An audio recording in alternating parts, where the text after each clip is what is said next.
Welcome to Bellingfest. We are celebrating 10 years of Bellingcat this year, and we're very happy that you're joining us in that celebration. Over the course of 2 days here, we'll be unpacking how open source research has developed over the decade, and what the future of our practice will look like going forward. For Bellingcat and our collaborators, it all started with the Syrian war and MH17. But our techniques have been adopted and developed en masse since then. Many of you in this room and online were with us at the beginning, and we wanted to thank you for your ongoing and overwhelming support as we've grown. Let's take a look at what open source research made the headlines.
Higgins started Bellingcat in 2014 as sort of an accidental activist. I was not someone with a professional background. I was doing this merely as a hobby. What were you doing for a living at the time? I was working for a company that housed refugees in the UK. I then worked for a company that manufactured pipes and then a company that manufactured lingerie. So I had a wide range of experience, but nothing that was directly related to conflict. On his off hours, the conflict in Syria fascinated him, especially how social media was exposing atrocities there. You found your calling. Indeed, I did. But his search for the truth began with a fairy tale. Where does the name come from? So Bellingcat comes from the name of a fable, Belling the cat, and it's about a group of mice who are very scared of a very large cat. So they have a meeting and they decide to put a bell on the cat's neck, but then they realize that no one knows how to do it and no one is willing to volunteer to do it. So what we're teaching people to do is bell the cat.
which I gave to you before the break. We're going to talk about AI. And obviously, like anybody, I use AI. So you remember I started with a quote this morning. In times of deceit, telling the truth is a revolutionary act. Anybody knows whose quote that is? No? I mean, obviously, you know. Exactly. Thank you very much, George Orwell. Obviously, like any moderator these days, I go to ChatGPT and say, what are good quotes to start with if I do an event on investigative journalism? We're going to talk about AI, and we're delighted with two speakers that are here, Thomas Wolff and Kolina Koltai. Thomas is going to start, and let me introduce him. The man has an interesting background. Went to the army, studied physics, patent attorney, studied law, you know, big background, but most importantly, he co-founded Hugging Face. And Hugging Face is one of those companies that maybe you haven't heard of, but if you look at the AI field, they play a really big and important role. They collected 400 million to work on open source AI. And Thomas, in this company, is the person who is the chief science officer and always focus on how can we use AI for new knowledge, for new information, and for new services. So we've invited him to give a 15-minute open source, and open source in this world of AI means open source. The source code is available. You can work on it yourself, and you can develop your own set of AI tools, super important, to talk a little bit about that. And then two of them will come on stage and talk about AI and investigative journalism. So, Thomas Wolff.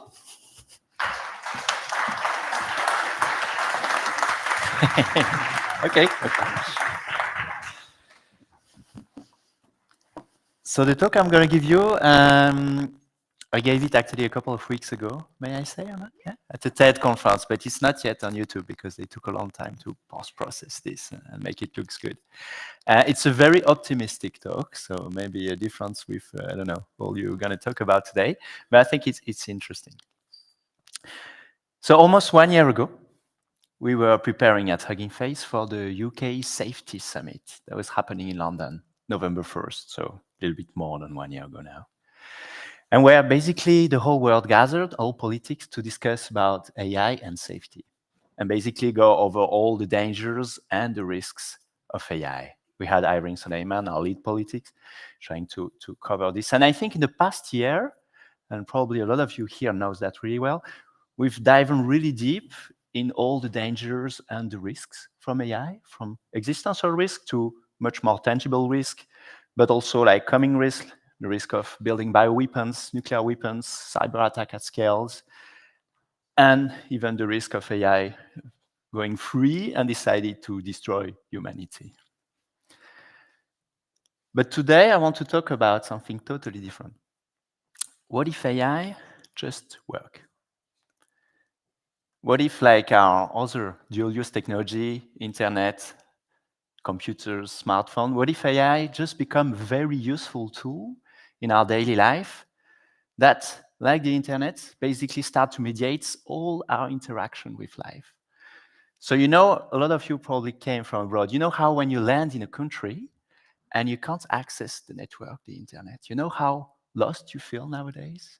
There's so many things you can do, right? They're pretty much everything you can't do anymore. You can't order a taxi. You don't really know which restaurant to choose, You can't scroll your feed, so you're a little bit bored. You don't know what to do, right? Nobody has a book anymore almost in their luggage. And this is what technology can do to us. This feeling of basically, as soon as it works, it's fine. But when it doesn't work, we feel like we're a little bit blind. We feel like we've lost what I call the internet sense, which is an extended sense that we've evolved to co-adapt with. And it can be even more drastic. So there is a story that's really, was very powerful to me. I read a couple of months ago about this neuroscience research lab that was founded in early 2000.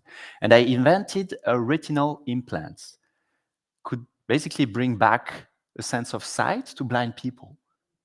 And so they recruited a couple hundred patients, people who were born with a normal vision, but because of a genetic disease, for instance, one called retinitis pigmentosa, they progressively lost sight in their teens or early adulthood. And when you think about it, this is maybe one of the most scary things that can happen to you, right? You just see less and less until one day you're in the dark. And so come these implants, and it worked really well. Not giving exactly the same sense of sight, but giving a very useful sense of sight, basically. And after 1 year, 90% of patients said it was very positive impact on their quality of life. They could do things again like, identifying a door, like seeing where were the windows, pillars, like in a room like this, or elevator, or seeing things on the table. Basically, this was kind of a life-changing event for them. But a couple of years after, the company went into financial troubles because the implants were actually very costly to build. And the market was significant, but the business model was just really hard to set up, right? And almost overnight, the startup went bankrupt. So all the knowledge they had, it was private knowledge, closed source knowledge. Almost just a handful of engineers basically knew how these implants really worked. And so failure by failure, it stopped to work. And you have stories of patients trying to solder themselves new batteries or things and try to fix this thing themselves. But basically, they went back to the dark. And you may be thinking, okay, why am I talking about that, right? AI is not a physical device we're implanting in people's head. It's not like, an implant. Well, I think there is two types of technology generally. There is kind of the nice to have technology, which is like my GPS, or my electronic fridge. I don't have one actually, but if they don't work, it's okay. If your GPS doesn't work, you can still read street signs. Basically, you can find your way, okay? But there is a sort of different type of technology that becomes so deeply embedded in our life that it's really hard to do without it. And I think the internet is one example, but usually it's because it plays on much deeper things. For instance, the fear of being alone or bored is why we have all these, endless feeds that we scroll, or like the fears of, this kind of laziness, for instance, and that we can automate a task very easily. And even deeper than that, there is this kind of will to transcend ourselves and to become bigger and to have this kind of crazy possibilities. Like now I can just call my smartphone and a taxi will appear and stop in front of the door, right? It feels like a godlike thing. Or in your house, you can say, okay, put the lights. And if you have like a smart thing, the lights can come. It feels like your God, basically. May there be light. And I think AI is going to be something like that. If you look at this, actually, AI checks all these boxes. Obviously, the laziness boxes, right? Who nowadays doesn't go to ChatGPT, everyone, to ask for something that we know we could find ourselves, but that's so much quicker, easy, right? So it's actually the technology. If you even see like robotics coming, and robotics is, that's what I was talking at another conference yesterday, is going to be a big thing next year. It's really going to work, basically. All our mental, but also physical laziness is going to be taken care of that. But you also have all these fears of being alone or bored, right? You can talk with an AI friend all the days. You can have this AI-generated content that will be tailored for us, obviously, in the future. And so we'll be able to scroll, and this will be real endless feeds because it's just going to be created out of thin air. And obviously, this hope to transcend ourselves. I mean, creating something that looks like life, and AI is probably the closest things to life that we've ever created, is kind of a godlike endeavor. And so for all these reasons, it's pretty obvious to me that AI is going to become one of these technologies that will be everywhere in our life. So today we're kind of lost when we don't have our internet sense, when we don't have the network. But tomorrow we're going to be lost when we won't have our AI agents. We'll be like, oh, I used to be able to do that, but now my agent is unreachable. I just landed in this new country. We're going to be exactly the same.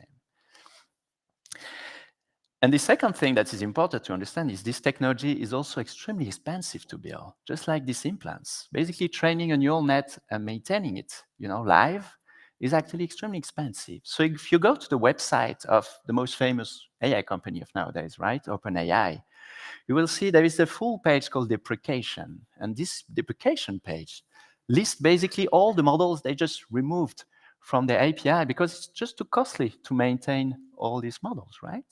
Actually, all the models that are currently accessible on OpenAI, they're less than 18 months old, apart from one, DALL-E. And that's a good reason. It's just like for any deep tech startup, it's just extremely expensive. And so what if one day, actually, the model they decide to deprecate is a model that you found extremely useful for yourself, okay? Maybe for some investigation journalism, or maybe just in your daily life. It's a model that, because of its training data or like its behavior, you learn to kind of co-adapt with, become one of your extended sense. Well, you will be just in the dark, right? So what can we do about that? And that's where I go in the personal journey part of my TED Talk. So you have to listen about my childhood dreams. No, I started my studied my career as a physics researcher, like Monique was saying. And basically, I was in the lab in Paris researching cold temperature materials, superconducting materials. And you have to understand that basically in physics, accessing knowledge is something extremely difficult. All the journals are paid publication. And if you ever try to buy an article from Nature, you'll discover probably that it was not cheap. And for me, it was even harder because I was working on these superconducting materials where most of the breakthrough, the theoretical breakthrough, had been done in the Soviet Union between the 80s and the 90s. Crazy Soviet scientists that understood everything before us. So I had to track down these Russian-written articles in the Soviet Union, GETP ledgers. It was extremely hard.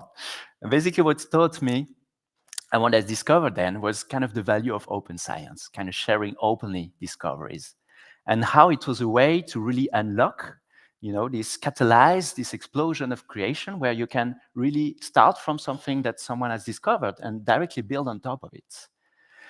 And when I moved to computer science a couple of years after, I discovered this extension of open science that is called open source. So you're all very familiar, but I'll still introduce open source to you. And to me, it's not only about sharing the concepts, that you've invented, your idea, but it's also about sharing all the technical details that people need to go through to reproduce it. So in my case, it's not about sharing only the science, the theory of cold temperature superconducting materials, but you also share the full blueprints of the cryostat that you've built to cool these materials down and really use them in real life. And I think open source is one of the most impactful philosophical inventions in computer science. It's something that allows a very small team to create hugely impactful software, right? That impact the lives of millions of people. So nowadays it's everywhere. It's powering Android smartphone, it's powering, our social media feeds, it's powering our clouds. And one very specific aspect I love about this, there's a lot of things that are interesting. There's mutualizing cost, there's also this idea of having a lot of community. But what I found extremely interesting is there's resiliency. All this open source framework can actually survive even, when their creators decided to move on to another project. And so if you imagine a future of tomorrow where basically AI is everywhere, embedded like the internet in our whole life, you have several possible futures. In one of them, all of these AI are closed source, and basically we all call these data centers, to do everything in our life. But in another future, this AI, or at least part of them, are open source. And so a lot of them actually probably run on your smartphone because a lot of recent AI models are now small enough to run on this or on your laptop. You can control them. You can even tuke and fine-tune them. And if the team that created them decide to move on, well, just like any open source problem, either someone else will step in, a community, a company, or maybe even you can step in and use it.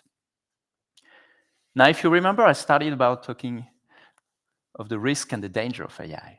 And usually the question I get is this openness not dangerous?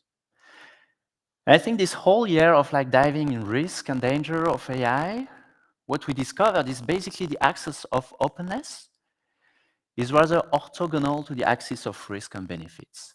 So when you open the technology, you bring a lot more actors around the table, okay? You have a lot of more players who can invent. So you have basically the whole activity in the field is generally increased. You see a lot more use cases, application, and this generally increase both the benefits, protection, for instance, like countermeasure, but also the risk in the field. But what I wanted to show today is that closed source systems also have their own very specific set of risk and benefits. I show you how basically, on the website of OpenAI, you only have access to this very recent set of models, right? If you take the opposite, if you go on the website of Hugging Face, which is this place where everyone can basically share open source model, there's more than 1 million openly accessible models, all different. If you sort them by the most downloaded in the past 30 days, let's take, what you will see in the top 10 in the first page, almost all of these models, 90% I think, are actually older than 18 months. They're older models. Some of them even go to 5 or 6 years ago. And they're still the most used. So people actually need them. And thanks to open source, they're still widely accessible. This is what I call resiliency in time, which is things don't disappear. But you also have resiliency across space. So the most used closed system like ChatGPT or Claude from Anthropic are just available through one, at most two providers. If these endpoints go down, the whole thing go down. If you take one of the most recent model like Llama 3.2, most recent open source model from Meta, it's accessible through, I counted 15 different API providers. They're all different. It runs from very small startup to huge cloud providers. If one of them go down, you just move to another one. You even have some stuff called Open Router that basically dynamically route you through the cheapest one at one moment, or like the most available. You have this very strong resiliency in space, which make your actually infrastructure extremely robust. And the last axis of resiliency is, I think, resiliency in people, community. So if you take a typical open source model like T5 from Google that was released 6 years ago, this model on Hugging Face has seen contribution from 15 people that belongs to 5 different companies nowadays. It's also been used as the basis for more than 1,000 different derivative models that are also shared on the platform. So if we see the future that I would like to see coming, which is a future where basically AI just works and is extremely useful, my hope is that we'll have some room for open source model. And as the AI revolution fully unfolds and these things start to diffuse in our whole life, I hope we rely a lot on this open source model for our own safety and resiliency. Thanks for coming to my TED Talk. Thank you. Take a seat. Take a seat. Yeah, you can go there. And Kolina, where are you? Yes, please join me. Join us on stage. There she is. Thank you so much. Kolina is a senior investigator and a trainer at Bellingfest and has been looking at, well, let's say, the other side of AI. Just to wrap up this talk first, I mean, this is really a talk about how a completely new industry is getting organized. And we know how much money is invested on AI models, on private companies. Also, sometimes the open source models can also come from private companies. It's a very mixed bag, right? I mean, Meta has an open source AI model, whereas OpenAI has a closed model, etc. If you look at this from a point of view from a media audience, we already mentioned, and we'll come to Kolina as well, that apart from everything that we slowly see becoming possible, and the way the industry gets organized around all these possibilities, we also see that all the positive is matched with a lot of negative, right? And that is also a little bit what we'll discuss here. And then we'll stop the discussion about the structure of the industry. One of the arguments that people have is that if you have closed models, at least there's somebody who's accountable and you can call them and take them to court and something will happen. But if it's all open source, all the bad guys will be there. They will do whatever they can and you cannot follow them. What would be your answer to that? So we can talk for 3 hours about this, but just make it very succinct. So I made a point yesterday at Web Summit, or 2 days ago, on this, which is interesting. Is if you list today all the misuse of AI models, so typically deepfakes, fake news generation, all this, you see that almost all of them have been done by closed source model. Oh, really? I have almost 0 example. I try to track them If you have, you can send them my way. You're Which is preparing the surprising court because case we already. usually, in our mind, like a lot of people have this very simple dichotomy, which is closed source model equals safe, trust, and not dangerous, and open models equal dangerous. And when you look at real life, it's almost the exact opposite. Okay. There may be many reasons. But first, I would challenge the fact that because it's closed source, it's very easy to. It's easier accountable. Easier. But also, when you build an open source model, someone still has to deploy it. Someone is still, in my opinion, responsible for bringing it to the world. Okay, it's not like we tend to think about these models are creatures that are autonomous, but the reality is there is someone who will pay for this server company and will decide to do this use case. And it's a bit like what we had in social media, right? You have this discussion, okay, what is the problem? You create some content, but then you also have all these channels. Should we actually more enforced, or like legislation around the channels of content creator? I think we have a little bit the same discussion there, basically. It will be a decade full of lawyers. Could be either a shared responsibility between model creator and diffuser, or in my opinion, at least the people who decide to put the money in the servers to actually run the models are at least in part responsible for what is done. Yeah. But it's still open. Let's go to you. You've been working on AI from a Bellingcat perspective. Tell us a little bit more what are you working on exactly? Because I know there's a lot of fake video, for instance, going around. This is one of your areas, but the bigger picture of what you're working on right now. Yeah. Thanks for that. And thanks, Thomas, for being here. And I'm looking forward to this conversation because I do think that when we think about AI and deepfake, and that's fake news, and those are some of the things that come to it, but that really can encompass a lot of things. We often talk about misinformation and the ways that misinformation can be used in context of politics and health and science and pop culture in so many different ways. But we also think about the way that when we think about a deepfake and the different ways that deepfake technology manifests from a completely generated new image to using partially real images that are then been edited using AI technology, a lot of that work that I focus on extends beyond misinformation, but also the harms that often disproportionately affect women and young girls, which is the use of AI technology to generate non-consensual deepfake pornographic images. And this is a major issue because I do feel like in a lot of the work that we have, it is based on open models. So I did do that. One of our most recent publication was using the website we looked at used a model based on that was actually available on Hugging Face. And I think that's one of the hard parts is that we're at this point where you can't put the toothpaste back in the tube. There is this, we're at this really sort of important crux because we see a lot of the benefits. There's a lot of great innovation that's happening, a lot of great uses of using AI technologies in its many different forms. But we're also already immediately seeing the harms and risk, and not just misinformation. And particularly even we've seen it in the use of conflict. So if we think about like over the past year, the kind of misinformation and the fake images and fake videos we've seen that supposedly were supposed to take place in, say, in Gaza. And we're seeing this misattribution. Now, I will say it's still a portion of it. We still see more traditional forms of misinformation, like old images being used out of context and things like that. But I do think we're at this like really important point, and really not just like Bellingcat's role, but all of our roles as journalists and people in media, as consumers of media. We need to really think about the way that AI is impacting so many components of our lives. And that's probably just like, sure. So we deal with a lot, from everything on researching the viral misinformation videos and images to, of course, the harms that are currently happening disproportionately to women when it comes to non-consensual content.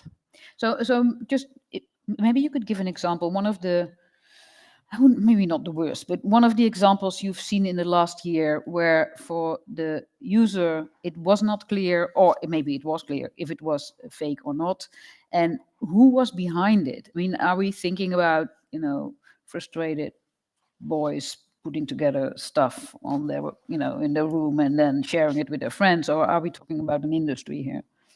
When it comes to non-consensual content, that particular part of your research. I mean, there's a lot of different actors in this space, right? We have the biggest thing I look at are the websites and the companies that are facilitating this content being made, versus say like users. We can't go out after every single individual user to go and say like you created this fake image of someone. So we're trying to like at least address it at the root, because oftentimes it's not very open in saying who is behind the company. They actually do try to stay very hidden. because no one wants to be known as the person responsible for making a technology available that is so harmful and so unethical in this capacity. And so a lot of the work that we do is trying to use open source techniques, doing these investigations into the companies, into these services and the websites, and oftentimes the people to help facilitate that from occurring. So I think that is an important part of where like our work is. It's not just saying this is a fake image, it's not a fake image, it's adding accountability to the people who enable that kind of technology to be easily accessible, oftentimes for pennies. And does it work? I mean, are you able to make them accountable? Just call them out? We certainly are trying. In some of the websites that we have investigated on, we've shut down payment systems. So oftentimes people try to use fintech companies like PayPal, Stripe. We've contacted people even like MasterCard, Visa. We even third-party providers that use like Patreon. There are a lot of ways that people oftentimes to make money off of it. And I think ultimately that's at the root, is that the goal of the people who are facilitating this kind of technology, these kinds of websites, are out to make money. And so as we can do everything we can in our power to try to shut that down, and they're maybe just going to move on to something else. I think at the root, they don't necessarily care if it harms people or not. Their goal isn't to make more pornography. Their goal is to make money. And so that is the best way we can add accountability to that, is putting a name, putting a face. This is the person behind it, like almost a public shaming, if you will. And we've had payment systems shut down. We've had websites at least temporarily go offline. We've had businesses getting shuffled around. We're trying to do our best on that. And it's definitely like, I think, an uphill battle, because it's something that it's a millions and millions dollars industry is making deepfake content. And it is something that legislatively, we are still like very much behind on this. We don't have all the laws set up everywhere globally to really even like legislatively enforce some sort of criminality to not just creating the content, but also making the companies responsible for having that being available. Yeah, yeah. And this goes to take it a little bit as this is one part, using AI to generate fake, harmful, in this case, images. But it's also, I mean, Thomas, I don't know if you remember, we met 2 years ago at ADE Dance Festival, where AI was sort of a sideshow thingy. And there we had an interview with Blake Lemoine, and he was the Google engineer that told the world, basically, that, oh, this AI thing they're working on, it's become sentient, it's like a real person. He got fired immediately, and everybody laughed a little bit at him. And then this year we had this case where, I mean, it's now a court case in Florida where a kid, basically falls in love with his chatbot and commits suicide, because he says, the chatbot actually says to him, come here, come over to me, and immediately kills himself. So the fake image is one thing. The fake, well, it's not fake, it's the perception of sentiment, of real being there. And you can say like, oh, but this is a kid, and there was probably something with him, because why would anybody fall in love with a chatbot? But I use AI all the time. I say thank you. I mean, this is weird, but I say, okay, do you have recommendations? Thank you. So I act like I act also. There's the fake is more than just a fake image. The fake is more like there's something there. Right? Yeah. This is, I don't know. It's not going away.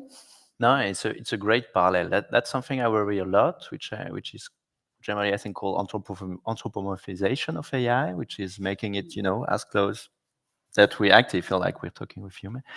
I think it's also a direction that was when OpenAI released, their hair kind of model, like this model that's able to speak. That was very, you could really feel it, going very strongly in this direction, that you would get mixed in the difference, right?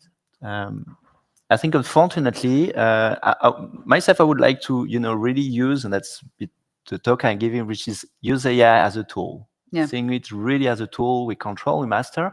And as a tool, it doesn't have to be too fake being a human. It doesn't have to tell you I love you or something like that. You don't care if your hammer loves you or not. It's just a tool. Same should be true for AI. We should not care. And actually, today someone was tweeting, what about this wasted, all the feelings of things that AI could tell you. In this case, with character AI, I think, right? So it's kind of little chatbots. This is all kind of fake, but people won't really. Some people won't really realize that. Yeah. And even if you realize it doesn't feel. I mean, this is the strange Yeah. thing. It feels real. I think longer term, very likely, and that's a bit unfortunate, but I feel like the society is going this direction where every content that you're not seeing face to face. So here we see it, or at least I see you face to face, right? This content will know it's true. The fact of being in person together, but everything else that's going to be mediated, video calls or things, might have a probability of being fake. And there you have a real Bellingcat problem, right? I mean, Bellingcat is based on the fact that if it's online, you can show it, you can research it, you can, identify it. It means it's real. It's evidence. It's evidence of wrongdoing in the world. Where, if everything can be fake, it will be super hard. Anyway, I want to turn it to a more positive side because we want to look at this as a tool as well. And I mean, I'm not in a positive mood, to be honest, but there you go. I think still just one positive thing about this fake is I hope it will make it more valuable to be in person with someone. And sometimes we say, okay, technology is, separating us from each other, making all this distance, this remote work. But maybe just like, for instance, a good concert or like seeing an artist live has become, I think, a little bit more now than it used to be because certainly more expensive. Yeah. I think probably the fact of being really in person might be more valued in the future. And I should, at this moment, this session is live streamed to the Bellingcat community. So we really appreciate you being there. It's like say hi to them. We are not fake. Okay, but I do think this is that's a great analogy. Is really thinking about AI technology as a tool. Like I think there are. We call this talk or this panel challenges and opportunities. And I do think there's wonderful, innovative uses of AI and ways that we can use it. And I think just like with any other tool or any other new technology, I think it's important to not just let it go free reign because we do have so many bad actors out there. And we are, I think, particularly when we think about the work we do here at Bellingcat, when we think about images and video being such a core component to the work that we do. It's how we can trust. So that way and it adds to the transparency of our stories. Like this is how we figured out, how we are able to geolocate this. If we aren't able to trust the images that we're trying to geolocate or they're being manipulated by AI, it makes our job incredibly difficult and becomes incredibly dangerous. But we could also use AI technology for good and help us with geolocation, being able to remove someone from an image and make us be able to help identify where this image was taken. So it's oftentimes a mixed bag. And I think that is part of the important part of this conversation is that, I want, we can't go back to a world now where AI technology doesn't exist in this current thing. It's only going to keep changing. And if you just think about where we were 2-3 years ago, it is an exponentially different world when it comes to images, to voice, to audio, to video, to text generation. Like it's taken some of the problems that we've had, classic problems we've had when it comes to misinformation and trying to sort of disentangle the world and thrown gasoline on it in a sense. We've always had people trying to pretend to be like, say, a fake journalist or a fake news article, but our ability and speed to generate that now at scale, it makes it increases our job. So it's almost like we have to fight fire with fire in sort of this sort of way that we do need to embrace AI technology to be able to help combat that. But it's not a perfect thing. I think in thinking about this face-to-face, this very real component, I think a important approach, an important strategy to addressing this is really thinking about what are the core strategies and skills and tools that we use, the sort of way we approach a problem when it comes to like investigation and stories, because ultimately it'll be those same strategies of how we rely on multiple pieces of evidence, of how we put together the story, even though the tools and the landscape is changing, the sort of underlying principle of how you go about pivoting when you're digital footprint tracing or needing to use multiple pieces of evidence and not just relying off one image is what we're ultimately going to really need to do to strengthen those core skills. The tools are going to change. They're going to develop. They're going to become more difficult. It is almost like a turtles all the way down when you think about like AI image detection or AI text generation detection. We really ultimately need to focus on the skills that make us great investigators and other people great investigators, because those tools are going to continuously change. Thomas actually one of your colleagues put together a beautiful set of slides on AI tools already being used in journalism. Maybe you can pull it up. You can see the slides. Could I just ask Kolina go ahead. before, because I'm curious to know. Do you feel like we're going back? So let's say before we had, this digitalization of the world, I would I would think the investigation work was also a lot more difficult because the traces were difficult to get, right? You feel like we're kind of going back to this world where we now have a lot of traces, but because you can't really trust them, you're kind of back to almost pre-computer world where you had very little traces of people. I think it's a Do you little. see that going on? Or? I think it's a combination of both. Because if you think about, even if you search on Google for like an image of a pigeon or an image of a person, you might even get a chance that it's an AI generated image. So if you think about the images that are even being supplied within our Google image search, those are even drastically changing. So what if we come to the point where we're unsure exactly of how a historical figure look like, or how does a particular animal look like, because we don't have proper labeling, we don't have proper disclosures on like what is a real image, what's an AI generated image. And I think that becomes a particular challenge. So in a sense, I want us to think about like what are the, so when we do something in our training sessions, let's say digital footprint tracing, sometimes the tools we use or we recommend, those will change over time. So if you go back and look at someone who's like maybe attended a Bellingcat workshop, 3 years ago to maybe one this year, the tools might have changed. But I think ultimately the strategies of how we approach something like, say, digital footprint tracing, or how we go about image verification, I think ultimately the lessons stay the same, which is what are all the bits of information we can get, and how do we verify that like a particular username is true or a particular image is true. And so we have to, I think about what are those human strategies that we employ, our human decision-making models, and not just say rely completely on a tool, because tools can be imperfect. Even the tools we use today that aren't necessarily AI-based tools aren't perfect. And so that's why the human component, I think, is so important. Yeah, exactly. What I find interesting is we should almost all be now Bellingcat investigators in how we use our tools, because everyone, that's what you were telling me before, everyone, including our parents or like friends, or like needs to kind of develop this sense for what is real or not, I think you should probably share your training as kind of a life lesson now in school to spot.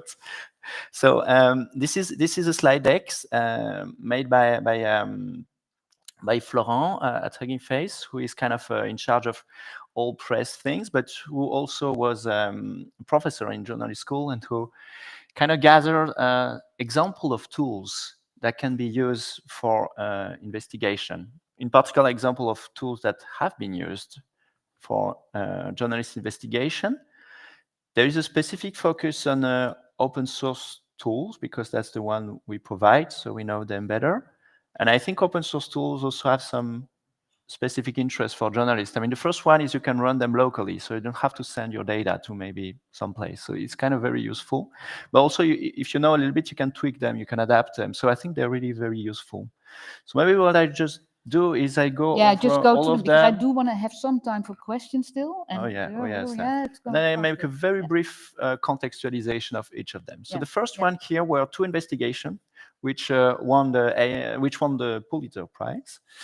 And they're in the room, so they're in the rooms. Okay, congratulations. And they're about image classification. So maybe you could even explain it better. So I hope I won't say wrong things. But basically, they train the New York Times train a model to identify 2,000-pound bomb craters in areas marked as safe for civilians in Gaza. And but Thomas, seriously, I would go go quickly, through them so we can answer questions, because I think a lot of these stories in this audience might be known, let's but do that. not known that they're AI related. One sentence for each. In this case, they use the machine learning tool to go through police misconduct files and to kind of classify them. They asked 200 volunteers to label this and then train data. This one is a more generic example, I would say, where they use 3D modeling for photos to reconstruct basically the shape of people and to be able to recreate key moments. So it's a little bit like more data visualization, basically, of the World Cup. In this case, they went through a very large data set, video, photo, text, to explore basically what's happening with the election, obviously.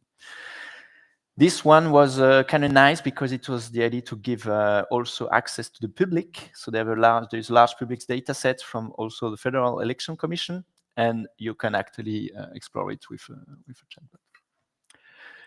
This one was to use one vision language model, Qwen VL2. I think that's the best currently available to analyze also video and photos. And one thing that's also often people take picture of tweets and they can share it again. And so it's really nice if you can actually analyze photo and do OCR, thing like that. This was in Argentina.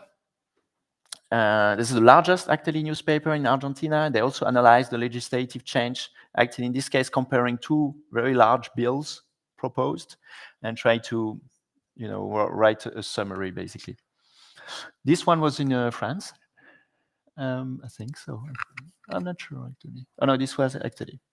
It's also about presidential debate, extracting topics. This is more about data visualization. In the US, the Associated Press, they collaborated with 5 newsrooms to create open source projects to speed up your work. There's a couple of things like city councils, tools to transcribe YouTube broadcasts, basically going from speech to text, one tool to convert story scripts to web stories. And these are open source, and so basically means they are freely accessible. This one is actually from a company at Hugging Face that we acquired last year, Argila, and this is a free open source annotation tool, which is very nice if you need to quickly annotate data. It's free on the hub. It can also be installed locally. If you don't want to use any web thing, you can. This is something that Florent himself set up, which is some AI integration in Google Sheet. So you can, go here, search on the web. Some food for thoughts. This one is a scraper, data scraping. And what it will do is interpret the prompts you're saying. And this is also open source tool, so the code is freely accessible. You can tweak it and explore it. We have OnDevice RAG, so it runs also locally, and you can query a local database. This one is, I can give you the links later. It's from Cinnamon. We have Hugging Chat, which is the open source version of ChatGPT, if you want. It runs the model at Hugging Face, but it's also freely accessible. So Hugging Chat, you can just download it, tweak it if you want to use it, just basically as an interface to use any model open source. So this one is the Llama 3.1. This one is the same model that I showed a little bit earlier called Qwen2 VL. So this model, VL, is for vision and language. So it can process images and it can write text about it. In this case, it's very nice OCR, as you can see, from something that's pretty difficult to OCR. Qwen2 VL is extremely good. Impressive. For transcribing speech to text, Whisper, right? The OpenAI model is very good. You can run it locally. And Web GPU, it can even run in browser. So cool. And the last thing is we do provide a lot of free compute at Hugging Face. It's called Zero GPU. We pay about 10 million per year actually to provide this. This is just free GPU that everyone can use. No string attached. You get a GPU. It's on the hub. You run open source model or not. Well, probably open source, otherwise you won't have them. But yeah. So think about that as well. If you have some limitation in terms of compute, this is something very interesting. That was my last slide. Yeah, well, we're back to the positive side of things, right? I mean, this is a lot of tools. Fantastic tools. And as you mentioned, because they're open source, they can be locally run, they're more confidential, you can query your own data, you don't have to worry about... Because I'm back with worrying, there I am, Elon Musk advising Donald Trump. And I don't know if you noticed, but there's also, we talk about dual use, that a lot of new technology can be used in civilian life as well as in military life. That's the reason why they do it, because you need the skill to develop quickly. And there's the NATO Innovation Fund has set up, it's centered in the Netherlands, to put 1 billion into new technologies. Without US, actually. I mean, we're splitting apart in some reasons. Going back to AI and investigative journalism and Bellingcat, I want to open it up to the room for questions, because we've gone back and... Oh, there's already somebody standing there. Yes, white shirt goes first. Yes, please. Coming up. And again, we covered a lot of ground in the panel, but... Yeah, so this question is mainly for Thomas. But I wanted to get back to the question of open source models and accountability, because I do think that's really important. And as Kolina mentioned, so many of the most egregious abuses of AI, like non-consensual pornography or synthetically generated child sexual abuse material, are made with open source models. And Thomas, you mentioned that you thought there was still accountability because someone has to set up and deploy those models to run them to generate that material. But I think what that's eliding is that there's this huge asymmetry there, right? Between training the model, distributing the trained model, and then running a trained model. Anyone can download a trained model and run it and generate content. But to actually train the model takes both incredible amounts of data, much of which is scraped with questionable legality, and then incredible amounts of compute power, very expensive. Most people don't have access to it. Then when they put it up on the internet as an open source model, are they absolved of responsibility for what's done with that? Does it all lie with the people that are the end users of this running it themselves? Or do you think that these companies like Stability AI or maybe even Hugging Face bear some responsibility for the things that are done with the things that they've created that other people wouldn't be able to do or use without that being put out there? Yeah, that's a good point. And obviously, when I said I didn't thought about the non-consensual pornography, but that's definitely a big misuse, huh? And in particular, Stability AI, I think, has unlocked kind of a Pandora box here. Huh?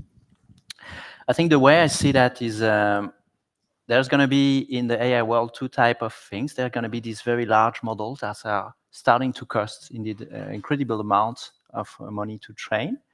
And I'm not an open source absolutist. I think definitely some of these should be regulated. These very large models, I think, are going to be potentially very dangerous. When we talk about biological weapon creation, it's definitely a possibility. And I think it's very nice that we have some regulations starting to be being enforced, or at least drafted in Europe and the US. What I think is that there is a whole other set of models that are much smaller, that are basically tools that can be trained by many people. We train some of them at Hugging Face, even though we have a very small cluster and we don't actually burn a lot of money. But I think these are extremely useful tools. So the one I showed here, QuantVL, that was a small. And I think in this case, I think the benefits of this tool being able to analyze image and text actually outweigh the risk. And it's much better that we have them open source than actually controlled. Though, yeah, you might be of another opinion, of course.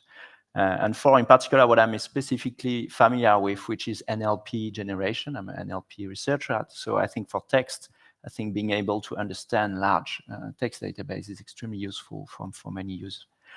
We have not trained image generation models, and personally, I've always been against a few projects that people propose inside Hugging Face, because I think in this case, the risk outweighs the benefits in particular.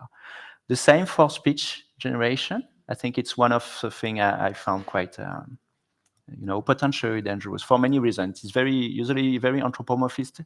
Usually we really try to mimic human voice. I don't know why. We could have kind of robot's voice or other type of voice that we would easily understand. That would be totally fine. But people really try to do this kind of her dream where we actually mimic female voice, mostly, to be honest, also as well. So we also don't do a lot of that. Voices that do everything you tell them to do. And maybe some of you remember this duplex Google, presentation where I had this first time. We heard like an AI voice making this hesitation and speaking with someone on phone. So yeah, there is a set of things. I think in particular when we generate these like real world modalities, that I think it's much harder to compute this balance, which is risk, which is benefits. And then, yeah, should they be held accountable? Yeah, it's a big question, I think. I do think there is kind of probably, in my opinion, there is kind of a mixed balance of things. Like, because you also have some researcher who developed and work on this model, who train actually some good quality models. So should we say to researcher, you're not allowed to release your models?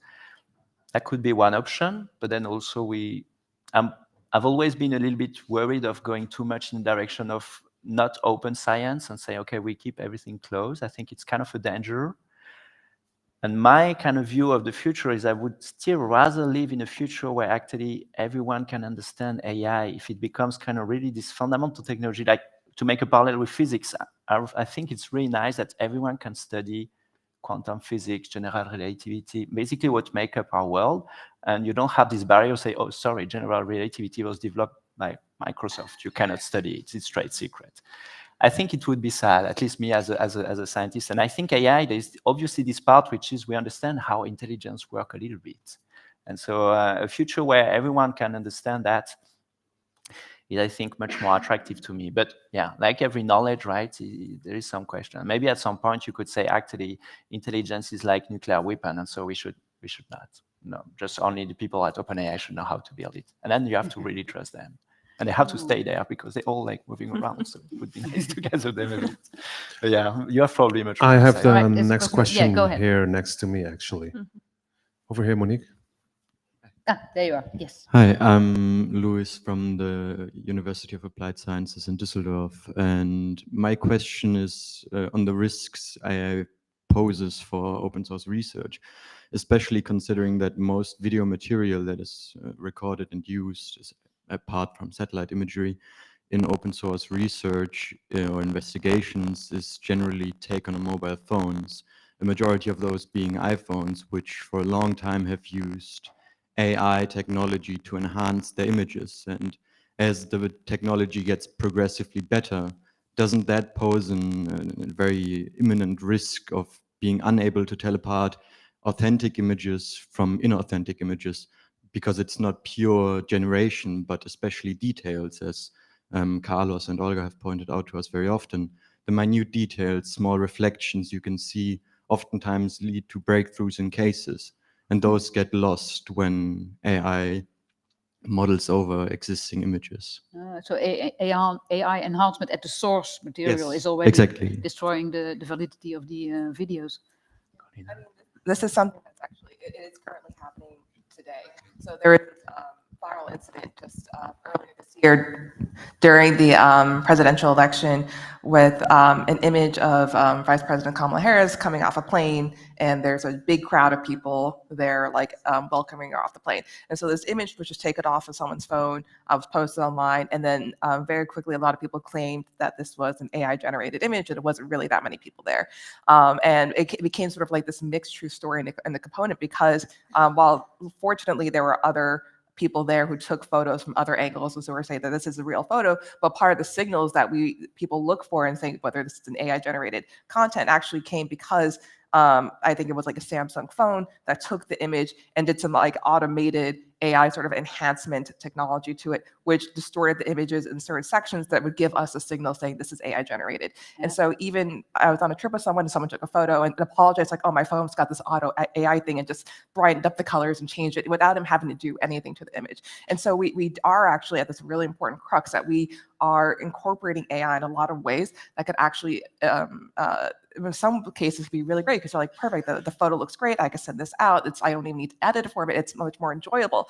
But it is editing and altering sort of what is that source. And I do think this becomes a risk, particularly when we come to say an incident where maybe there is only one angle. We don't have 15 angles, 15 images, we have one video, and maybe the only video we have is a slightly AI altered video, and it becomes harder and harder for us to detect, because part of the risk and sort of the flooding we have had of AI-generated content, and particularly just misinformation in general, is that it not only is that there's always a risk of people believing an image that isn't real, but it's also the threat of taking the argument of discounting it and almost casting doubt on images and videos that are real, right? So using this, and we've seen this already numerous times just this year, and that's going to be an increasingly troublesome problem, because if we can no longer have faith and trust that like actual original source content is real, how do we go about navigating the space? Because if we can't trust an image, what can we trust?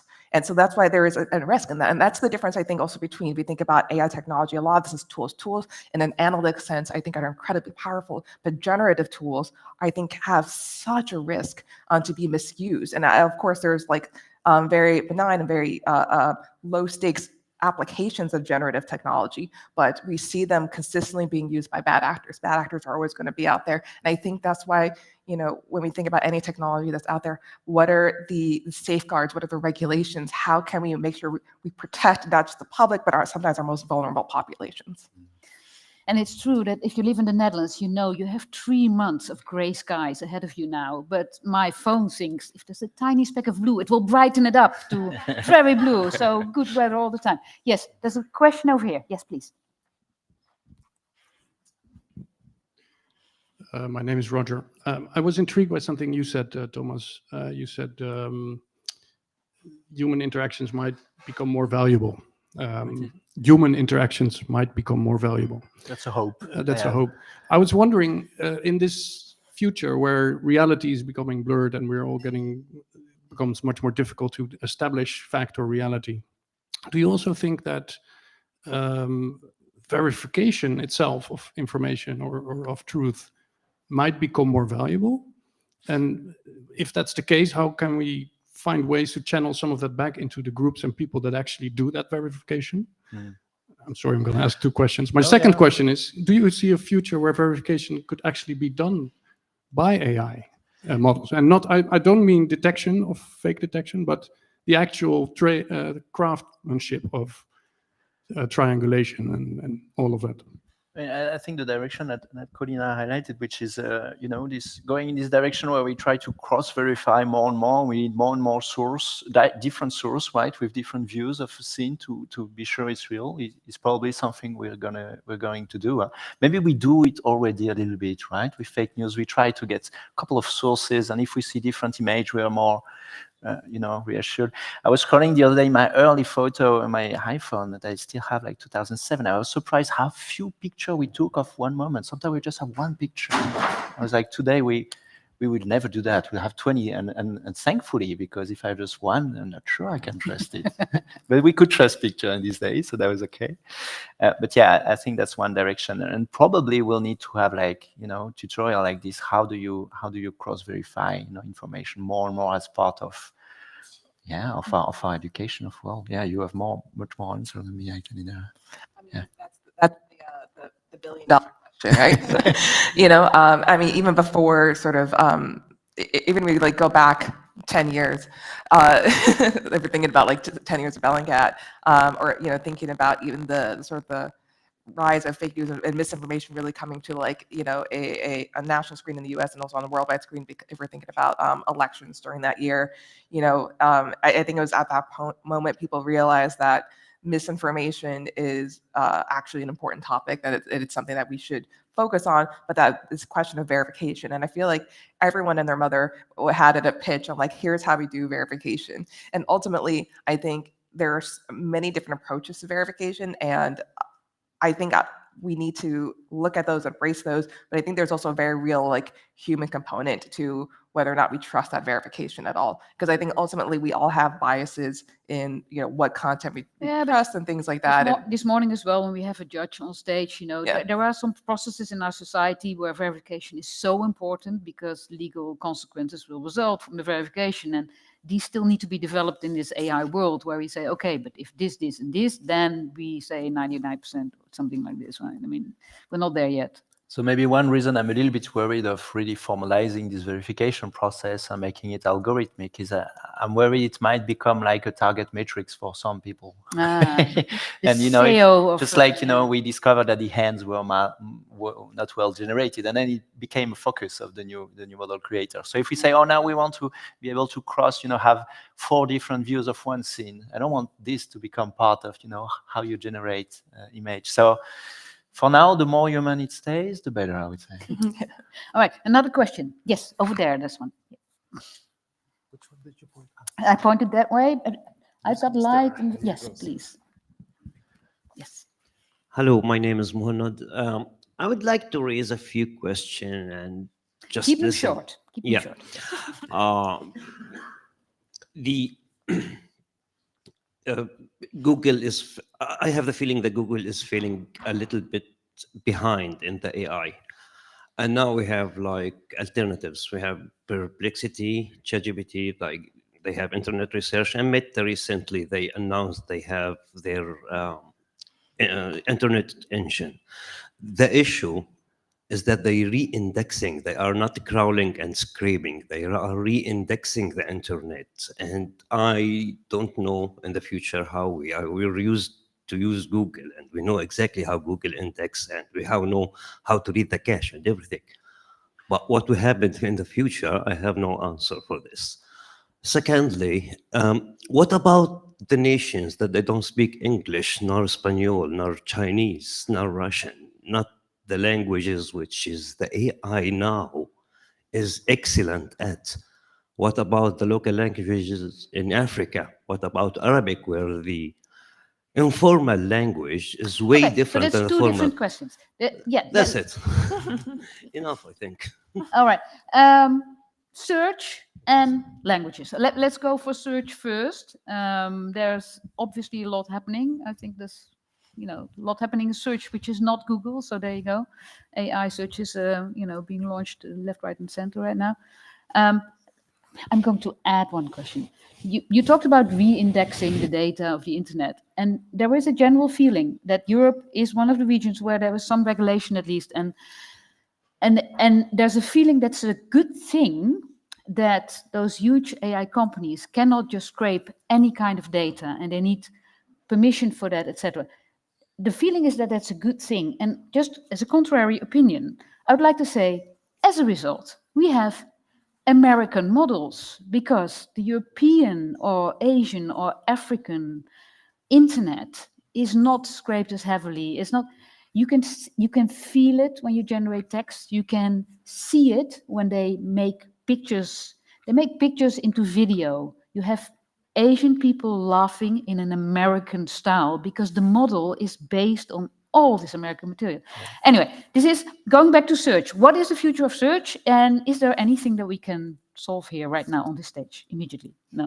It's too big a question, but go ahead. Yeah, I think search is evolving, but probably, at least in my opinion, but it's very debatable, but is search as Google will definitely change or maybe disappear, but it also were covering many things. There were knowledge search where you just wanted an answer for like factual thing. And this is now kind of built in many LLMs, right? They're kind of knowledge-based. They're basically the digestion of culture, exactly like you were saying, actually. And then there is also search for something that's happening now, search for news or for a product you want to buy or for things. And this is, I don't know if this will be so quickly changed with LLM, because it needs, exactly like you were saying, you still need to index and make this index really evolve, dynamically. And this is very interesting, I think. There are going to be new actors, in my opinion, or maybe Google will finally wake up and do things. So yeah, I don't have an answer, but I think we're coming in a post-Google search world for sure, which is surprising because it became such a pillar of our society, right? Yeah. And yeah, but you're also very right on this. It's one of the reasons we push sometimes for like sovereignty in terms of language model, which is having models that don't have so much of this cultural, bias, this extension of cultural. Wow. And picking up on the language question, to be honest, I have the feeling that AI is eminently capable of learning any kind of language. I mean, Dutch is a really small language, but no problem at all. But it's the cultural part that is missing, because the knowledge models are not based on Dutch ways of doing things. But the languages don't seem to be the problem there. I think that's what do you think? Dutch, huh? Yeah, I mean, when it comes to search, I hope there's no one here from Google in the room, because I might say a couple of things. I think there's been a lot of decisions made on Google's end that I myself have not been too pleased with. Like, for example, they've recently removed sort of cached pages and as far as their history, and that's even beyond just sort of the AI conversation. But we're seeing consistently between the AI overview for Google search, AI images, and content that it's sort of the part of my language, but like the ishification of like the internet that's happening, and Google is a component of that. And I think they don't know what to do about it. We have social media platforms that don't know how to do about it. And at some point, we think about really large companies, like Google's one of the largest companies in the world, that it becomes really difficult to make good systemic change, particularly in this time. It's all this money and time and effort goes into development of technology without always the voice that says, there's like, here's a way for us to make less money, but us to be safer. And here's a way that isn't going to impact it. And I think that is part of like that conversation that like, I don't know how much of that is happening at Google. But they are such an important part of the way that people access the internet. I mean, we almost always, even when we're doing like searching at Bellingcat, the first thing we do is use Google, but we also use other ones. We use other search engines as well. And so that's why we can't just rely just on one service. We do need multiple services. We don't want to have a monopoly on search. And we do need to be conscientious as well that like AI content has begun to flood into our AI space, even if it goes into the tool where you can use one thing that people recommend is even altering the dates. So if you like go back and you want to search for a particular image, only search from images for a particular date to prevent, newly indexed like AI images. So there's other ways around that. And this other bit now about languages, this other question, if you think about like translation being a really useful tool, particularly, I don't speak all the languages in the world, and yet I like to be able to conduct research in other countries where I'm not necessarily a native speaker, and I use translators and other services to help me that. But I do think the cultural context component, depending on the kind of community you're trying to research, is so critical.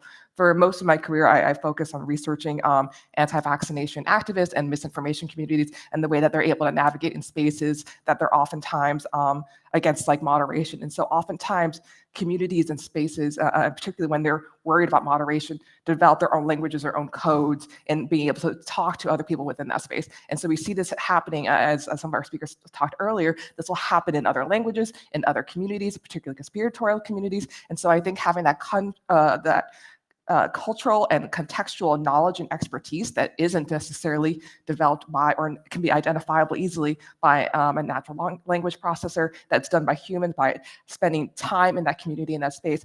And this is why I will say time and time again, the human component of what we do is absolutely essential, because I don't think a technology or a tool is going to completely be able to say, we can't like, oh, here's an investigation, hit a magic button, and here's the answer. Here's the everything we need to know about a person we're investigating, or who's this person behind the company, or here's the work. But again, being able to use it to process, say, large quantities of information. So even if we think about the work we do in financial investigations, it becomes very laborious to do it. But we could potentially use AI technologies to help us go through large quantities of like spreadsheets and data. And so we think about how do we marry the work we did to do, the problems that we have, and particularly analysis, not just in generative.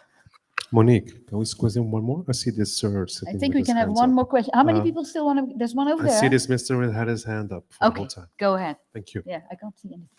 So I think that will be the last question to ask. Thank you. I'm Eric. I have a question to Thomas. So we've seen a progression from AI just as a tool to something that is more agentic. And so if you think about Bellingcat and people researching injustice, would it be possible to, for example, galvanize or sort of add all this experience together that people have and actually apply it to a system that will, maybe it's a bit on autopilot, but you can also steer it a little bit and sort of work together with this agent. I think this will be a good application. Maybe you can say something to that. Yeah, totally. I see this coming. More generally, right? I really think we'll see in a few years, maybe not even a few years, AI is always surprising, but like this kind of almost single person team, you know, or like startup. Some people talk about the one-person startup. That would be a one-person unicorn. And basically because you have these things that are much more, yeah, these kind of agentic tools where you can give them actually a very high-level task. And maybe at some point they can even learn from seeing you, you know, how you do your own type of investigation. Then you feel like you have this co-pilot. That would be really great, I think. And even more great if you can really feel like you control them and you actually have them. So that's why I'm much more excited to see them open source and being almost created by you if you have the knowledge on how to tune them and adjust them and connect them with your own tool stack. But yeah, I see that coming. I think we a little bit, probably people a little bit overpromised on it. I would say a lot of people expected agent to work this year, but it seems like they are still a little bit away. Yeah. So I think, I mean, maybe to add to that, there's a company headquartered here in Amsterdam called Prosus. They're one of the biggest tech investors, and they had very early access to all the OpenAI stuff. And they've been running agents with 20,000 people in their team for a year now. and they had a presentation yesterday, and they said, well, first of all, these are e-commerce companies. These are not investigators, but there are people that need knowledge and information and are going to large sets of databases and so forth. And they said, okay, there's some time that we win, 59 minutes per day. It's a company of engineers, so it's very specific. But that's spread over the day, so that's really doesn't really help. But the main thing was that the knowledge development and spreading was so much faster. So the agents really helped in pulling together information for the individual to make quicker steps in their own knowledge.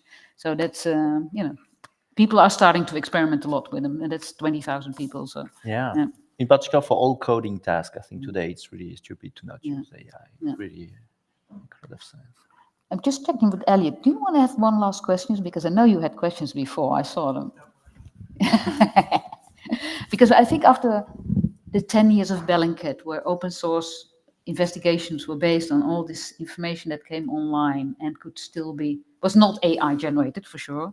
There's a new age coming up. The next 10 years will be all about both the tools and the information coming online. So there's a lot going on there. I think we have to wrap it up here. So the last words here. What are you looking forward to next 10 years? You started with a very positive story. No, I think today was really nice because we covered, I think there is really both, right? We have all this risk increasing, but we have also all these exciting tools, and we see this both. So it's really hard. I usually navigate between being very optimistic and then I'm like very pessimistic. So in average, I'm quite neutral.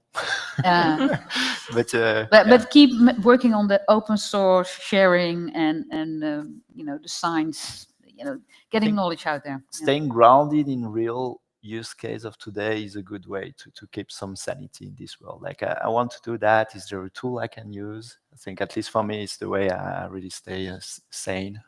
And for you? That's a really positive answer. If you talk to me about AI, I'll often talk about AI and as like a car. We think about like the invention of vehicles and the way that it's progressed over the past 100 years in regards to safety development, regulation, use, and how incredibly critical it has been in sort of the development of mankind. I think of AI, and that's similar, but we're at the very crux of that, where it's very exciting, it's new. We're going to have people who are like Luddites like me, probably. I'm probably like one of the only people at Bellingcat that does not use ChatGPT like ever. I used it like 2 times. So I don't want to say I'm like anti AI, but like I am probably a little bit more on the Luddite side. But I think there is.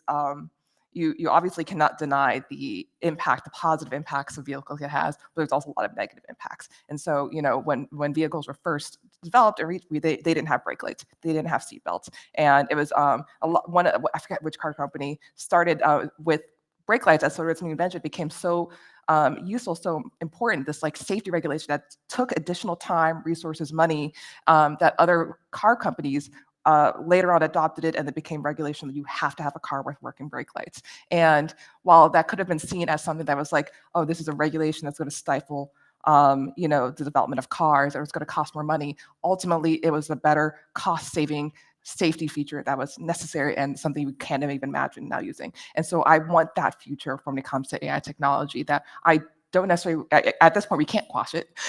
And there's a lot of obviously really exciting tools, even when you're showing the tools. I was like, oh, that's an exciting tool. Like I would be interested in using it.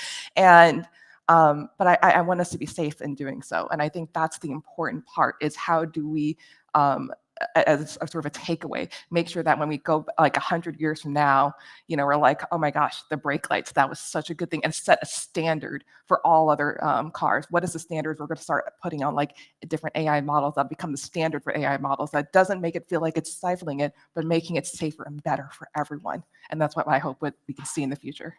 All right. Thank you both very much. Yep. All right.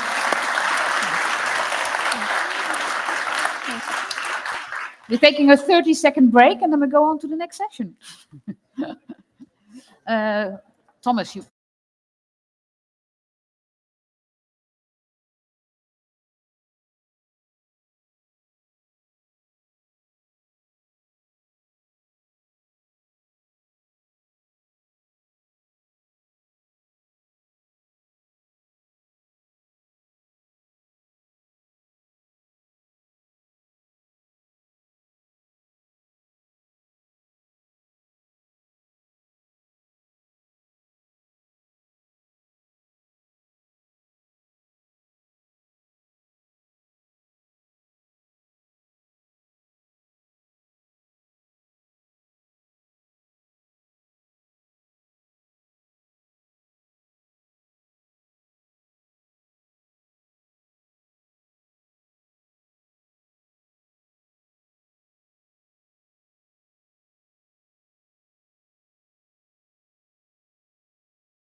3 years later, the investigation into the murder of Abelardo. Spotlight on a collaboration, Sarah Setenta. Partners for years, our work with Sarah Setenta has covered violence directed at protesters and journalists in Colombia. Recently, that centered on the story of Indigenous journalist Abelardo Liz.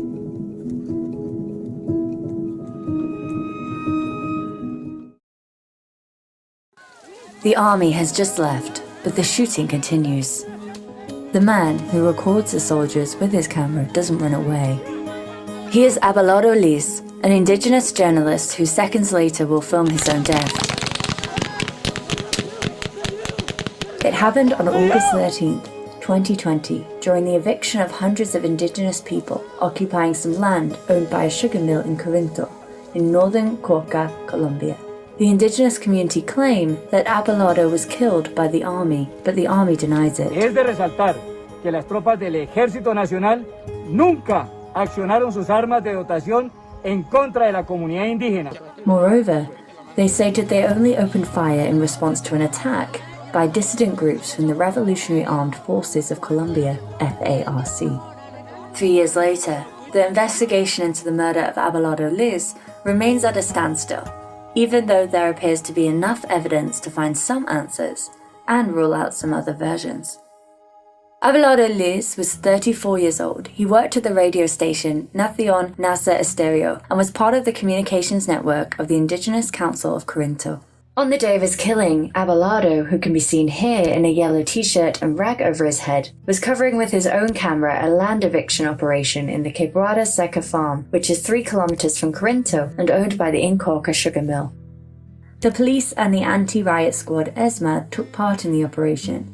The Colombian army was also on site because of the possible presence of dissidents from the FARC. Cauca is a department with a historical dispute over land ownership that has confronted peasant farmers, Afro-Colombians, indigenous people and landowners. In addition to this, there is the presence of illegally armed actors that even after the peace agreement between the Colombian government and the FARC, continue disputing the control over this land. One of the most frequent struggles is the one between sugar mills that have private property rights over the land and the indigenous communities that claim ancestral rights over the same territory. One of the strategies of the indigenous people has been to occupy these lands de facto. They call it liberation of Mother Earth. In the neighbouring farm to where Abelardo was shot, 2 other indigenous people have been killed in similar clashes.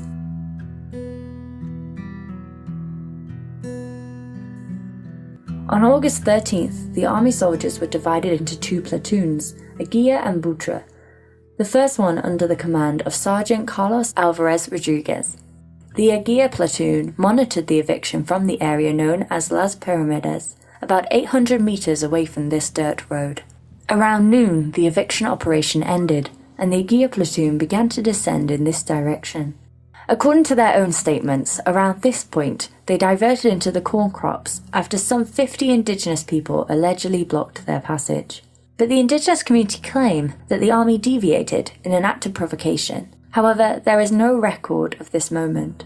The other platoon was here, next to the police forces and the ESMAD. This video, recorded immediately afterwards, shows 21 soldiers from the Aguia platoon moving along this route, amidst insults and pushing from the surrounding indigenous community.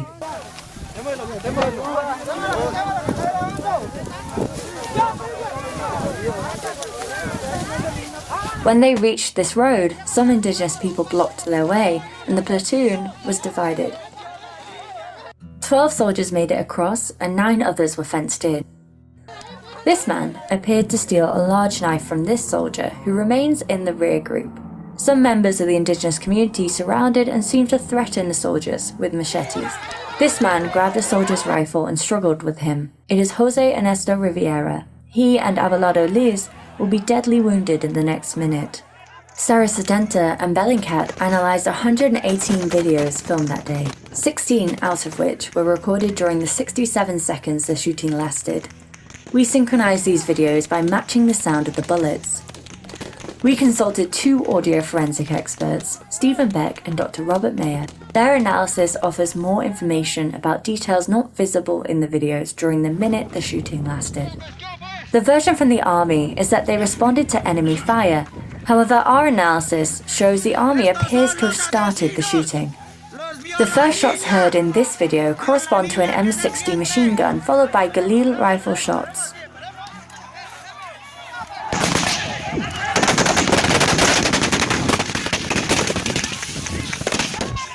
This is evidenced by the analysis of Stephen Beck, who stated that the frequency of the shots corresponds to those weapons. The official case file and video evidence show that machine guns, M60s and Galil rifles were indeed among those carried by the platoon.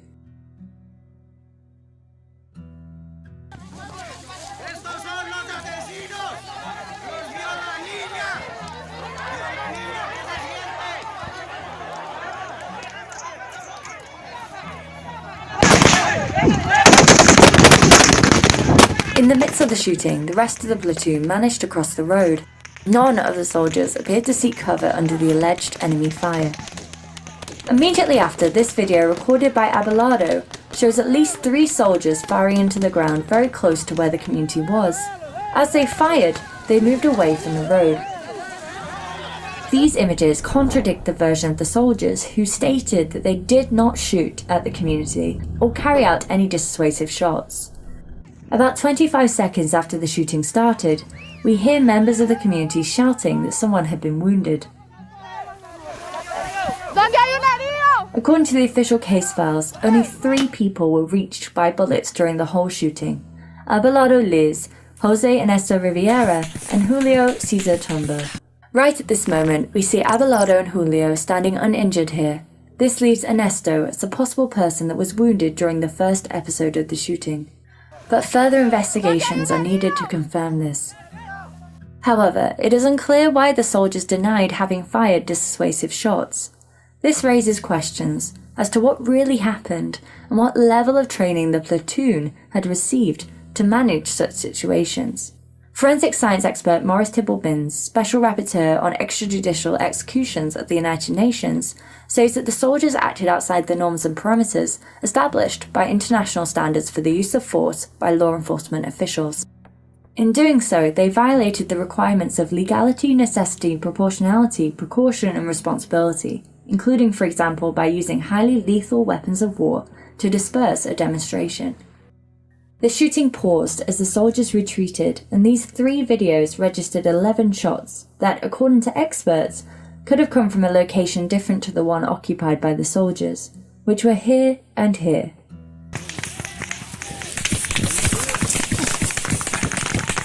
The experts identified that these 11 shots and others fired that day correspond to supersonic bullets. These bullets feature 2 distinctive sounds: a typical crack, which can be heard when the supersonic bullet passes near the receptor, followed by the sound of the muzzle blast, which originated when the same bullet left the barrel of the gun. The muzzle blast sound arrives later because the bullet travels faster than the speed of sound. The audio forensic experts calculated the distance to the potential shooter by measuring the time difference between 2 sounds associated with supersonic bullets. Triangulating the information from the 3 cameras, the experts estimate a potential shooter could have been located here, a sector which the indigenous community was occupying during the shooting. The data also suggests these 11 bullets could have been shot towards the area around Abelardo or the soldiers, but not towards the mountains. For this reason, an exchange of gunfire cannot be ruled out. However, there is no visual evidence of where these shots came from, nor is there evidence that anyone within the indigenous community had firearms. Without this material to complement the sound of the bullets, it is impossible to know who fired these shots. What the evidence does show is that the gunshots analysed seem to have come from locations closer to Abelardo, while soldiers claim they opened fire in response to an attack by FARC dissidents, who according to them were in the mountains, specifically here in a sector called Las Pyramidas. However, in this video, recorded from the same sector, the shots heard appear distant. Synchronizing and triangulating this video with those filmed closer to Abelardo, the distant blast pattern appears to correspond to sequences where the soldiers were seen shooting, or with shots that were heard closer to the road where Abelardo was shot. According to experts, in this video, supersonic bullets can also be heard travelling towards the person recording in the mountains. There seems to be no evidence, either visual or audible, of other shooters in the immediate area around this camera. This appears to contradict the version from the soldiers, who stated they were being attacked from the mountains. But this analysis is limited because there is only one video that recorded what happened from that location. The 11 shots fired close to the road gave way to another more intensified round, in which Abelardo Liz, who is still filming with his camera, was deadly wounded. According to the autopsy, the trajectory of the bullet in Abelardo's body was that it entered through the right side, between his ribs, and descended from right to left until it lodged in one of his last vertebrae. Based on this information, the bullet which killed Abelardo couldn't have come from behind his back or the mountains. This video, recorded by himself, captured the moment in which Abelardo was hit by a bullet. In the footage, we can see these two trees, which are located here and here. The position of these two trees indicate the direction towards which Abelardo was pointing his camera. Another video shows the approximate position and orientation of Abelardo's body before being hit by the bullet. Among the videos analysed, there is no evidence of any other actor besides the security forces on the right side of the road where the bullet that killed Abelardo Liz appeared to have come from. The army soldiers can be seen precisely here.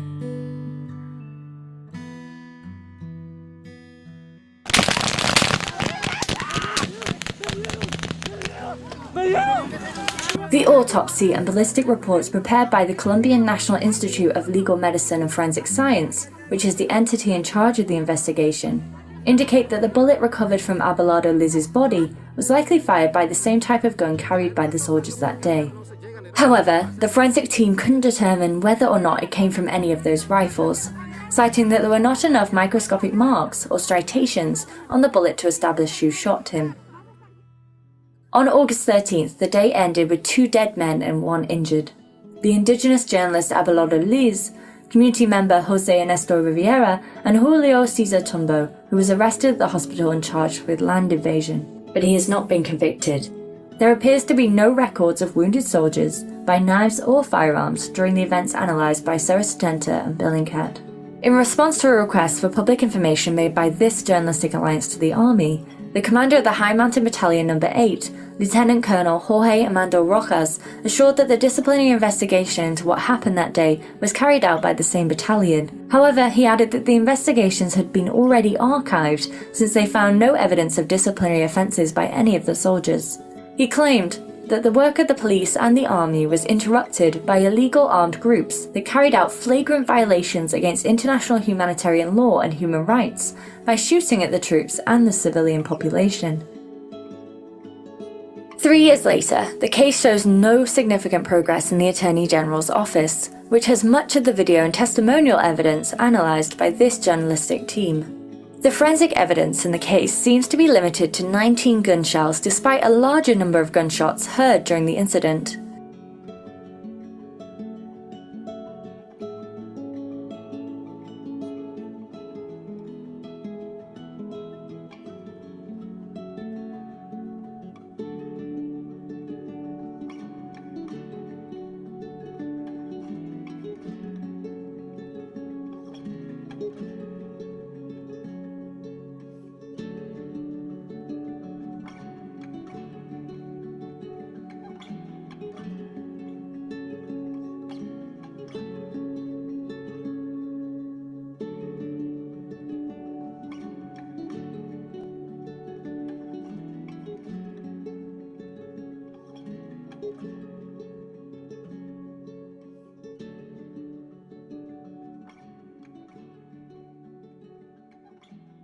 The sound of bullets.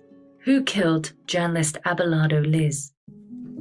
Following the publication of our investigation with Sarah Stenta, UN Special Rapporteurs called on the Colombian government to urgently investigate the fatal shooting. The communication called on the government to ensure a comprehensive, diligent and effective investigation into the allegations outlined in Bellingcat and Sarah Stenta's report to determine who is responsible and ensure justice is served. However, the Colombian government is still yet to respond to those calls.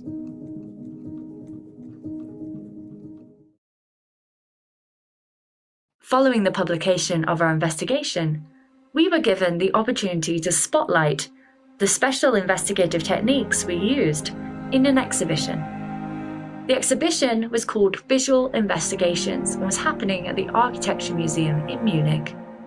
The exhibition focused on visual analysis and featured work from forensic architecture, Situ New York, and FT's own Alison Killing. The exhibition is running from the 10th of October 2024 to the 9th of February 2025 and focuses on the intersections between advocacy, journalism, and law. Working with Sarah Stenter and Dr. Robert Maher, an audio forensic expert who had assisted with the investigation, we adapted the documentary video that we'd already produced and the investigation into a sound and visual experience. The layout was simple. On the first wall, we had text copy of the investigation. On the second, we had the synced timeline of videos captured by Abelardo Liz himself and others at the scene of the killing. And in the third room, we had our sound experience with a visual display projected onto a block in the center of the room. On opposite sides of the rooms, we had speakers, so you could hear the direction of the bullet and understand our sound analysis from the investigation. The experience was guided by Dr. Robert Maher, audio forensic expert, and Charlotte Marr from our Bellingcat team, as they walked you through the investigation and the special visual and audio analysis techniques that we took to uncover more about the circumstances of Abelardo Liz's death. You can see here some of the exhibition, from the text copy wall on the first wall to the timeline of synced videos on the second. And this was the visual display that accompanied our sound experience.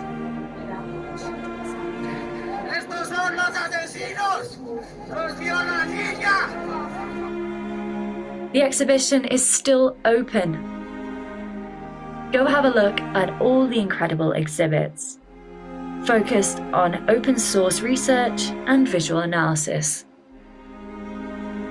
Available only at the Architecture Museum in Munich until February the 9th. Thanks has to go to our partners Sarah Stenter, Dr. Robert Maher, all of the faculty and staff of the exhibition and the museum, the communications network of the Indigenous Council of Corinto, and Abelardo's family and representatives for allowing us to share the analysis of his killing in the exhibition.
This is a satellite image showing a Russian cargo ship, the Mikhail Neneshov, at a port in occupied Crimea, loading Ukrainian grain.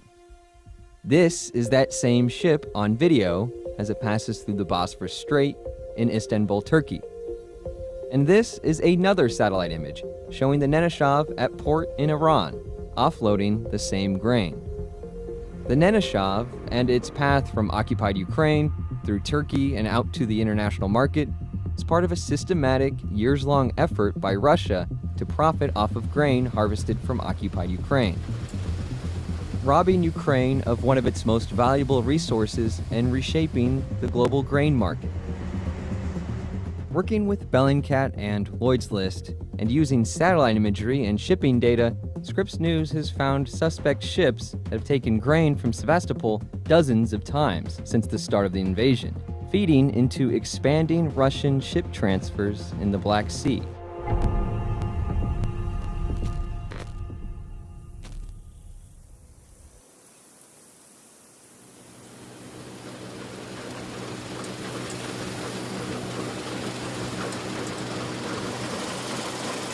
Before Russia's invasion, Ukraine ranked among the world's largest exporters of staple grains, such as wheat, corn, and barley. In 2021, it exported almost 10% of the world's wheat, a vital food source for countries like Egypt, which is one of the world's largest importers of wheat. But Ukraine's place in that global food system changed after February 2022, when Russia invaded and started to occupy a large swath of Ukraine's agricultural land and blocked Ukraine's maritime activity in the Black Sea. While Ukraine has been able to dislodge Russian forces from much of what they initially occupied, Vladimir Putin announced the annexation of parts of Ukraine's southern land, including Zaporizhzhia and Kherson. About 30% of Ukraine is occupied, and so an immediate concern is theft of grain from that occupied region, but a longer-term question is related to agricultural production and domestic productivity within Ukraine, and the challenges that will come when you have a foreign entity occupying part of a country. Russia is taking harvested crops from those regions and smuggling them through major occupied ports, including the Avlita grain terminal in Sevastopol, Crimea.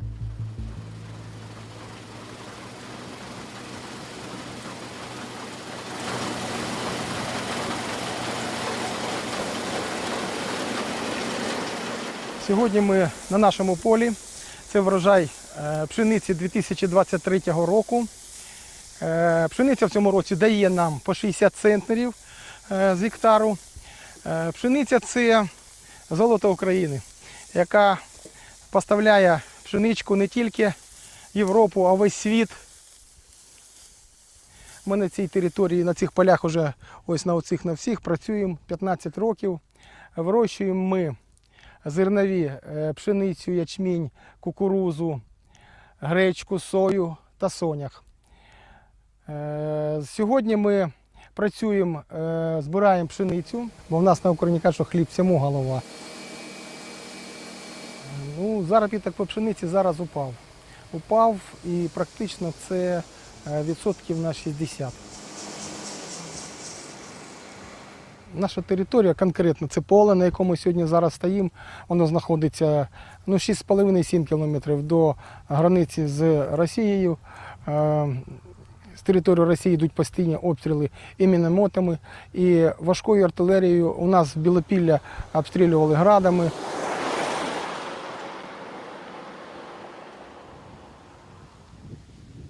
Оце такі воронки від мінометних обстрілів, які йдуть з боку Росії, і по нашим полям ми боремось, ми все робимо для того, щоб зібрати своєчасно і забезпечити зерном і Україну, і всі інші країни, які сьогодні потребують. Я ж вам кажу, а куди мені виїжджати? У мене 700 голов свиней. Куди я можу поїхати? Мені їх випустять, хай бігають по полям, на мінах підриваються. Це буде неправильно. Будемо працювати, будемо надіятися на Бога, будемо працювати. І будемо вірити в перемогу, що ми переможемо.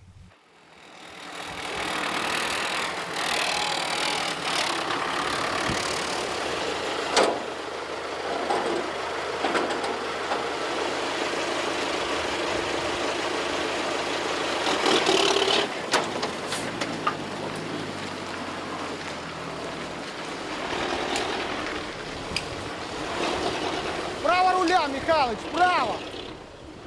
Вправо руль! Нет! Не туди, туди треба. Люди не хочуть їхати за зерном до нас, бо у нас тут обстріли постійні, і тому водії не хочуть їхати. Із-за цього ми, коли вже дуже комусь потреба є, то тоді вони приїздять і беруть. А так дуже важко. З реалізацією дуже важко.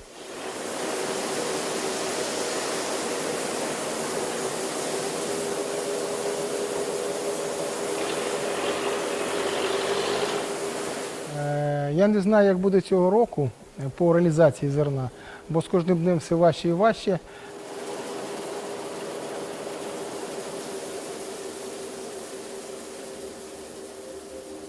It's not just the farmers in Ukrainian-controlled territory that are unsure about the future.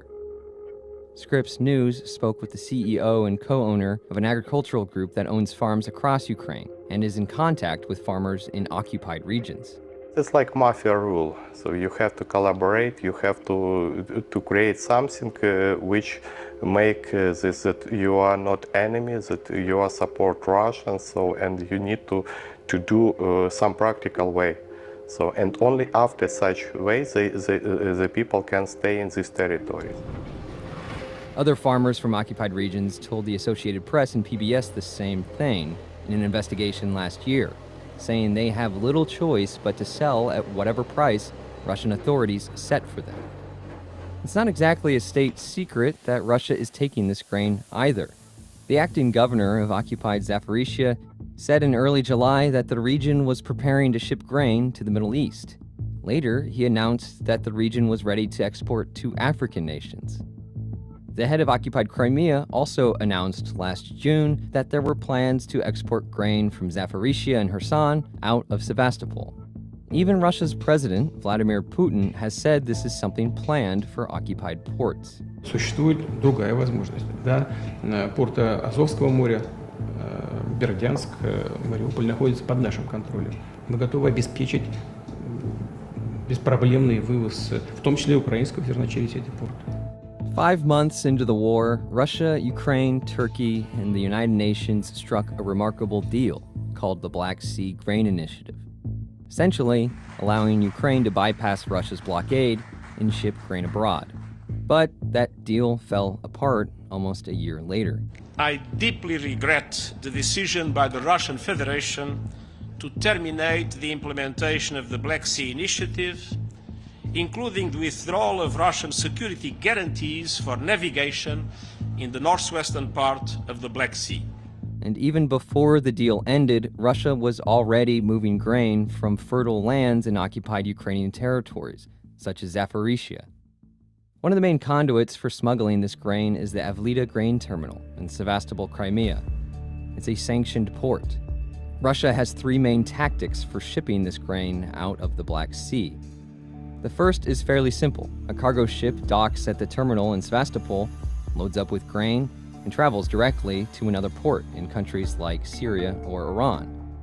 The second and third ways are a little more complicated and involve something called a ship-to-ship transfer. This is where 2 ships line up next to each other and transfer cargo from one to the other. Russian ships will do this either a single time or multiple times after loading up on grain from Sevastopol, effectively masking the origin of the grain before it goes out to the international market. And it all happens here in the Kerch Strait. Much of this activity is hidden through another method commonly used to evade sanctions, by turning off a ship's automatic identification system, or AIS. The Mikhail Neneshov turned off its AIS while in Sevastopol and only turned it back on after it sailed to the Kerch Strait, ostensibly in order to make it appear like it was shipping from a Russian port, as opposed to an occupied Crimean port. What we see a lot of the time is ships coming out of the Bosphorus into the Black Sea, but oftentimes we lose these ships from their AIS signals because they turn off their transponders and they show up in different locations. Ollie Ballinger was able to use AIS data from Lloyd's List Intelligence, which tracks ships throughout the world, and satellite imagery from Planet Labs to pinpoint ship-to-ship transfers in the Kerch Strait, even if the ship had its AIS transponder turned off. One of the things that makes this such a difficult issue to track is that if one ship meets up with another, but that second ship meets up with 2 ships, and each one of those meets up with others, it quickly becomes unmanageable for a human to just go through and try to trace all of the possible directions that grain shipment has been through. That's kind of the point of laundering, right? It's making the process really difficult to untangle. If we conceptualize of the ships as nodes, sort of as dots in a big network, and each node is linked to another node if they have at some point conducted one of these ship-to-ship transfers with each other.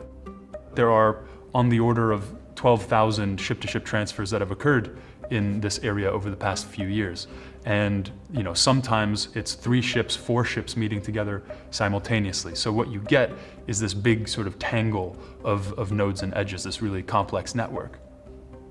We've got a list of ships that we know have been to, or that we're fairly certain have been to Sevastopol and that have picked up stolen Ukrainian grain. The vast majority of them cleanly fall within one of these 2 communities. If you look at who they load their grain onto, you very quickly realize there are 4 or 5 big ships. And if you look at the owner of that ship, you realize that actually they're all owned by the same company. At least 3 grain shipments that we and other outlets have tracked from Sevastopol made transfers with ships previously owned by a company called GTCS. But those same ships have recently started operating under another company's name, Alimax. While much of the trade that occurs in the Kerch Strait is legitimate, there are a lot of trades that take place there. That's something that can easily obscure illegitimate trades. There's one place these ships can't hide, though. That's the Bosphorus Strait, the narrow passage that runs through Istanbul in Turkey, connecting Russia, Ukraine, and the Black Sea with the wider Mediterranean and international shipping lanes. The Bosphorus has been a crucial military and commercial route for thousands of years, and it plays a key role in Russia's movement of Ukrainian resources, both as an entry point into international shipping lanes and as a choke point where ships can be spotted and identified. And maybe no one is better at spotting and identifying these ships than Yorick Ishik, an analyst who runs the Bosphorus Observer, tracking marine traffic and providing data for numerous international publications. I really like to solve the mysteries of the ships, and then who's carrying, which ship is going where, what they're carrying, and then trying to make conclusions about the world affairs by observing the maritime traffic.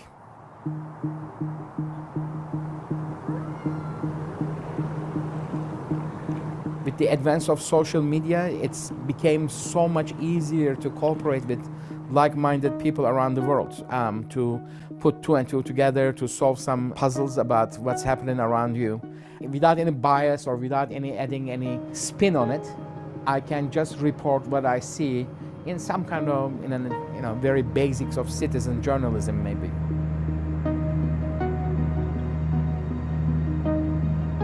What is noticed here when you observe the shipping traffic on Bosphorus, there are actually certain vessels, they work these routes a lot, and so I'm familiar with those ships. So when I see a nicer looking ship coming from very far away, which is not a usual pairing for the ports in Turkey, it attracts attention. And then I saw these vessels returning full, carrying grain after major AIS gaps in the Black Sea. Those were all signs of suspicion. And later on, with the help of the satellite imagery and the pictures start coming from the ground, that Russia systematically was plundering and carrying industrial amounts of grain, millions of tons grain, from the occupied parts of Ukraine to the world market to sell. Many of these ships tracked through the Bosphorus Strait we can follow as they make deliveries to close Russian allies like Syria or Iran. The direct to Iran grain routes from the Mikhail Neneshov and another ship, Matros Shevchenko, are new and haven't been reported on before. Our investigation, along with those from other outlets, has also found evidence of grain deliveries going to other countries, like Turkey, a NATO member, and to Egypt, one of the world's biggest importers of grain. While the methods and movements of these Russian vessels obscure the source of these trades, trading for shipments from occupied Crimea violates sanctions from the US, European Union, and United Kingdom. Some more recent ships have started taking grain directly to Russian ports as well. This can be seen in the occupied port of Mariupol, where one ship has picked up grain multiple times and then shipped it into Russian ports. We have to understand, folks, is that the grain is coming out of Ukraine via Russia and out of Russia and stuff, but it doesn't go back to the people of Russia.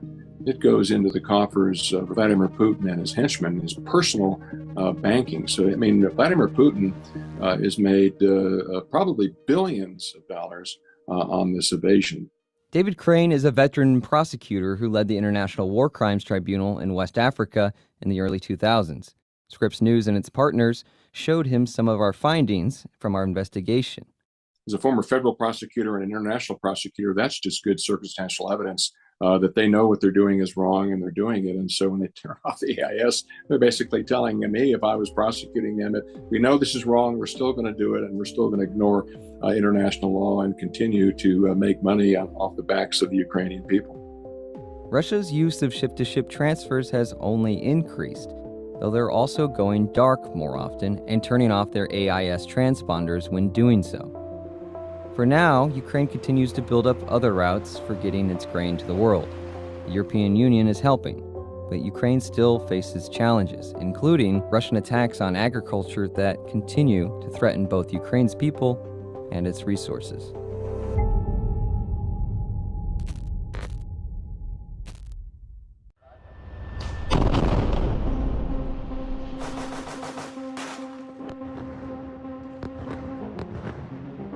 Israel's military campaign in Gaza has been devastating. Tens of thousands have been killed, many of them women and children, and many more have been injured. More than half of all buildings in Gaza have been damaged or destroyed.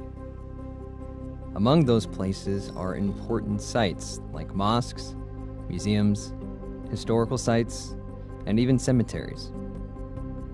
Working with our partners at Bellingfest, Scripps News used satellite imagery and open source videos and photos to identify over 150 cultural heritage or religious sites that have either been damaged or destroyed in Gaza. While the Israel Defense Forces told us there is no doctrine that aims to cause maximal damage to civilian infrastructure regardless of military necessity, some of the sites examined by Scripps News and Bellingfest appear to have been targeted, such as destroyed cemeteries or demolished mosques. The widespread destruction has already drawn the attention of the United Nations, as the intentional targeting of cultural heritage sites would violate international law. It is also eroding the very foundation that connects Palestinians to their homes in Gaza.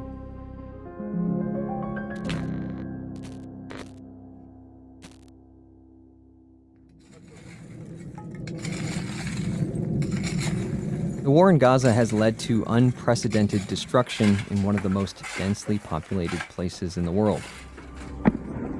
After 8 months of war, more than 35,000 Palestinians and 1,200 Israelis have been killed. According to the United Nations, more than 75% of Gaza's population has been forced out of their homes.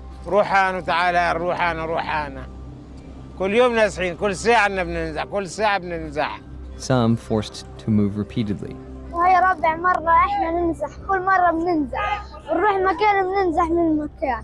Throughout the destruction and displacement, many cultural or religious buildings in Gaza have either been damaged or destroyed.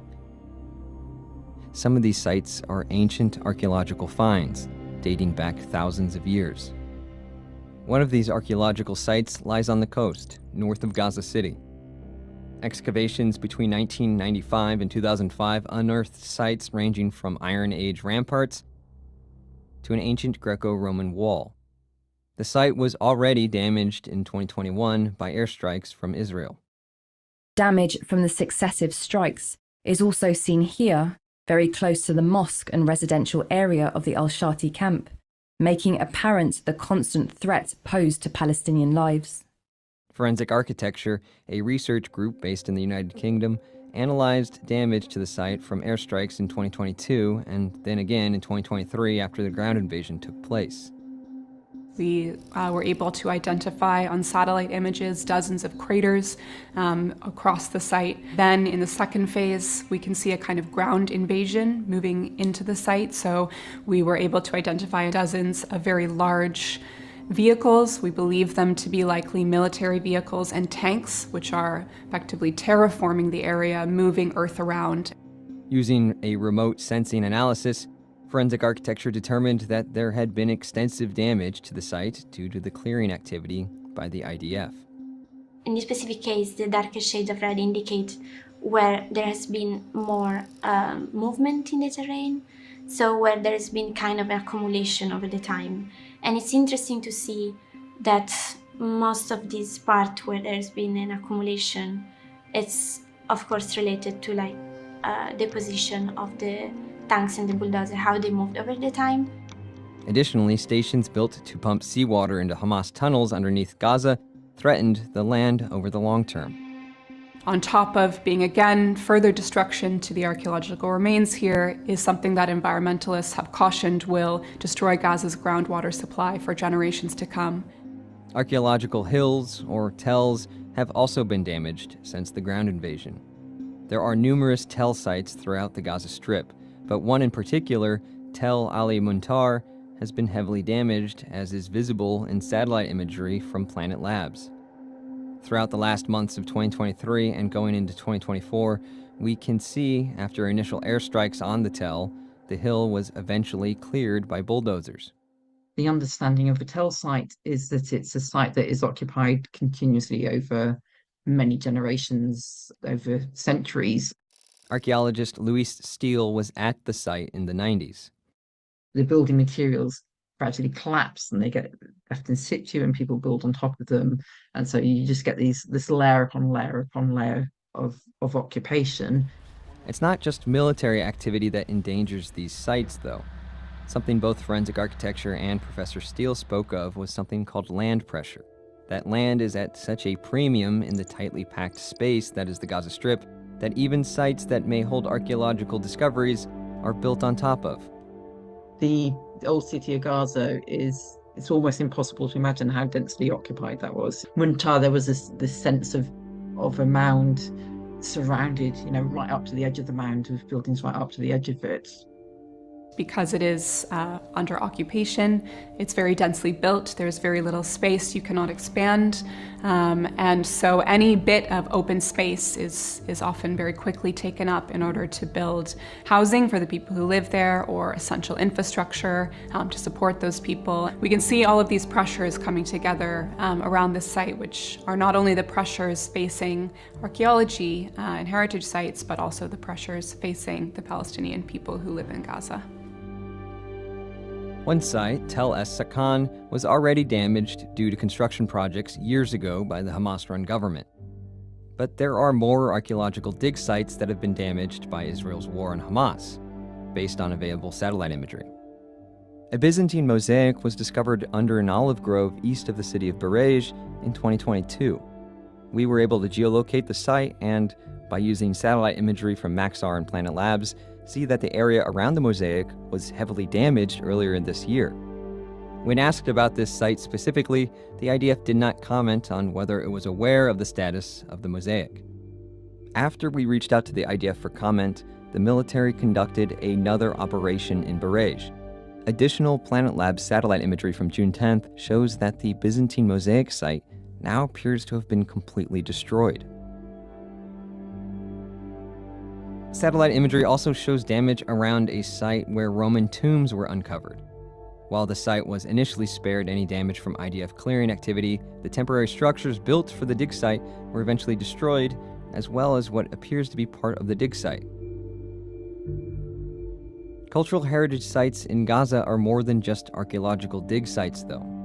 Some of the more famous sites, such as the Al-Omari Mosque in Gaza's Old City, have been destroyed or greatly damaged. The significance of sites like these isn't just historical. The destruction of heritage, of course, is impacting the life, especially, the heritage which is very, close to the daily life of the people. Isper Sabrine with the Heritage for Peace NGO says places like the Al-Omari Mosque were part of the daily lives of Palestinians in Gaza. The destruction of the Omari Mosque in Gaza is also the destruction of the life of the people. The destruction of most of these sites is visible in satellite imagery. It's particularly evident in Gaza's Old City in early December, when Israel's military can be seen making its way through the streets. A large part of the Al-Omari Mosque complex can be seen destroyed after it was hit in an airstrike. Then, days later, IDF vehicles are seen entering the area of the Basha Palace, a building that dates back to the 13th century and serves as a museum.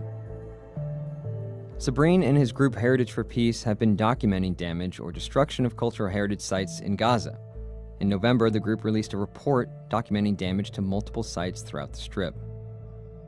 When the war will be over, and hopefully the day after, what it need to be done, make a complete evaluation of damage and they create a damage assessment of the destroyed sites. More than half of the sites examined by Scripps News and Bellingcat were what would be considered religious sites. In all, we found 100 mosques that were either damaged or destroyed. 10 of those were captured on video, either showing controlled demolitions or airstrikes. At least 43 of them were the only damaged structure within a 50 to 100 meter radius as well. The IDF has claimed before that there are tunnels under some mosques, though their claims can't be verified for every mosque that's been damaged or destroyed, as the IDF has only released evidence for a few cases. Even cemeteries have been destroyed. Using satellite imagery, Scripps News and Bellingcat found 21 total cemeteries that have been damaged or destroyed, either by ground forces or in airstrikes. Some of these have been completely wiped away, such as the Tufa Cemetery in Gaza. When asked about the damage to these cemeteries throughout the war, the IDF told Scripps News and Bellingcat that it should be clear that the IDF in no way targets cemeteries as such, and has no policy of harming or desecrating cemeteries, adding that, quote, exceptional incidents are reviewed, unquote. The widespread destruction of these kinds of sites has brought into question whether Israel is violating international law. The Hague Convention explicitly states that cultural property is protected during armed conflicts. The destruction of these kinds of sites was used as part of South Africa's case against Israel at the International Criminal Court. South Africa had hoped, when we last appeared before this court, to halt this genocidal process, to preserve Palestine and its people. Very early on, since the Nakba 1948, it's not only a question of the land being occupied and us being expelled. There was a cultural erasure. Nizar Farsak is a lecturer at George Washington University and helped create the Museum of the Palestinian People in Washington, D.C. Farsak says the amount of destruction only makes preserving and showing Palestinian culture like the museum in D.C. does an even more important task.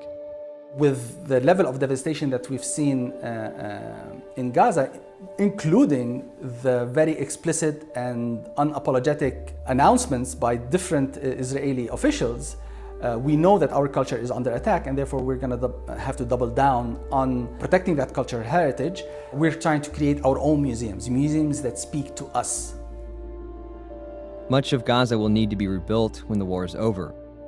In May, the United Nations said that there was an estimated 37 million tons of debris in the enclave. That includes historical sites or places linked to Palestinian people's culture, something Farsak says will require creativity to rebuild.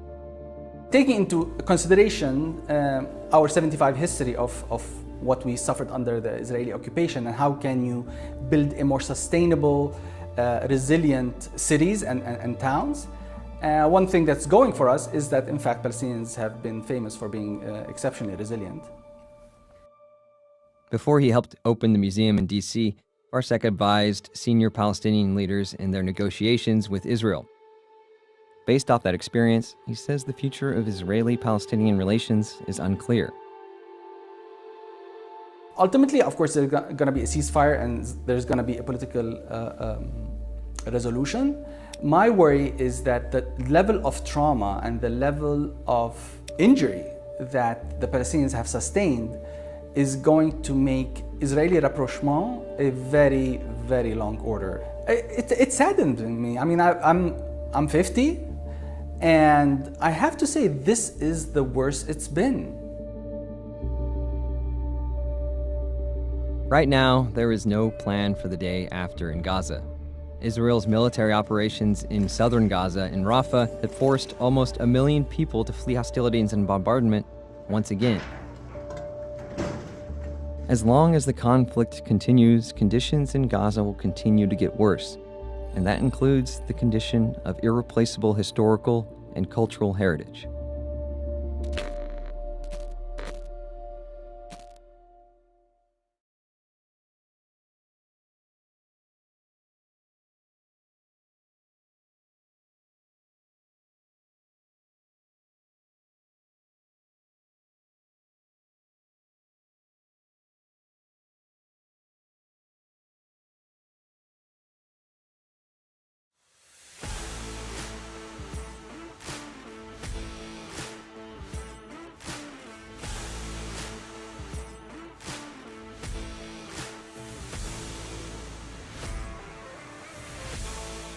Do you like to gamble? Earn a little wonga whilst watching the game?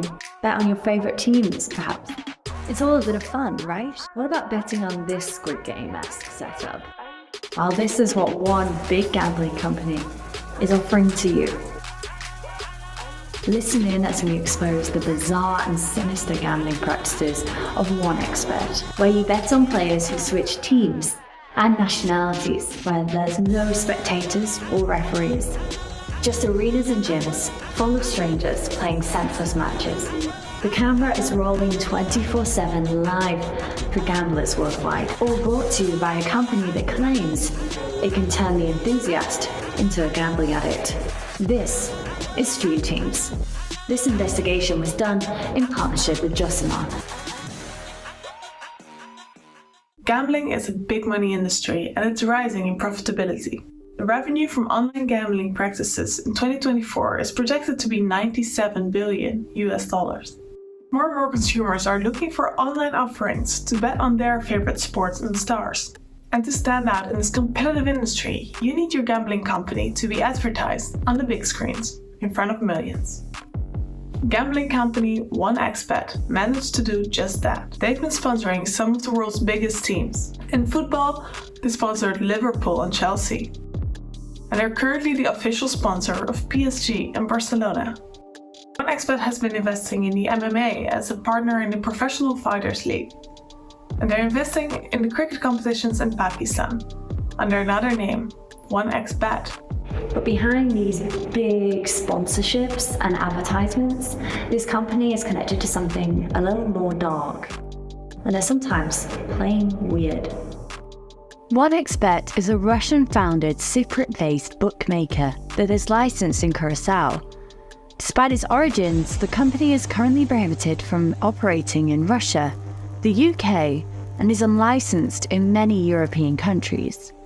It has faced criminal investigations in Russia, Morocco, and bankruptcy proceedings in the Netherlands. Because of this, Premier League clubs Liverpool, Chelsea, and Tottenham Hotspur severed their advertising deals with the company in 2019, but the company continues to sponsor both Barcelona and Paris Saint-Germain. They recently renewed their contract with Barcelona, making it the club's official betting partner until 2029. You may have seen their ads whilst watching some of the big games, behind the faces of some of the world's most famous football players. Cameroon. Oh, it's Osimhen! Can he find his goal? Oh, it's a beautiful opportunity there! Look, man, it's got it! When we actually looked into their website, we found some games that were far from the splendor of the Champions League. At first glance, it might look like any other gambling website. But when you start to explore, you start coming across some confusing live streams you're able to bet on. Some of these live streams appear to have been filmed in what looks like a local school or gymnasium. A single grainy camera shoots the game from above, giving you a bird's eye view perspective, as if you're watching CCTV footage. You can choose from short football, basketball, ice hockey, volleyball, tennis, table tennis, or cricket. Whatever sport you watch, the format is the same. It is shot in an industrial-sized warehouse or a gymnasium. Sometimes we find 2D spectators painted onto the walls. The set almost starts to look like as if we're watching the TV show Squid Game. Watch a while, and you notice the same faces playing multiple games, sometimes swapping teams and nationalities. Once a Man City player, now a Man United. Once playing for Brazil, and now Argentina. Not something you'd expect to see in normal matches. The games are set up like a sports factory, churning out games for gamblers. Players compete for hours at a time, sometimes through the night, with little to no enthusiasm. For this investigation, Bellingfest analysed games across the site for a period of 24 hours in September. 1,297 games of short football were streamed during that 24-hour period. Players rarely celebrated scoring. Some games are played side by side on pitches divided by curtains. Watching one game at 4:30 a.m, a goalie for Amsterdam comes into frame from another streamed match, retrieving a runaway ball. This is not an uncommon sight. Almost 1,300 amateur football games were streamed across those 24 hours. By comparison, the Bundesliga, Premier League and La Liga play a combined 1,066 league games per season. If this is indicative of OneXBet's daily schedule, the number of short football games streamed could approach 500,000. OneXBet doesn't just stream short football. Many other sports are streamed with the same regularity. OneXBet appears to be streaming what looks like a battery farm system, set up and run by other third-party gambling production companies. But instead of chickens on the farm, it's people. But wait, that's not all. There's more. Ever seen table basketball before?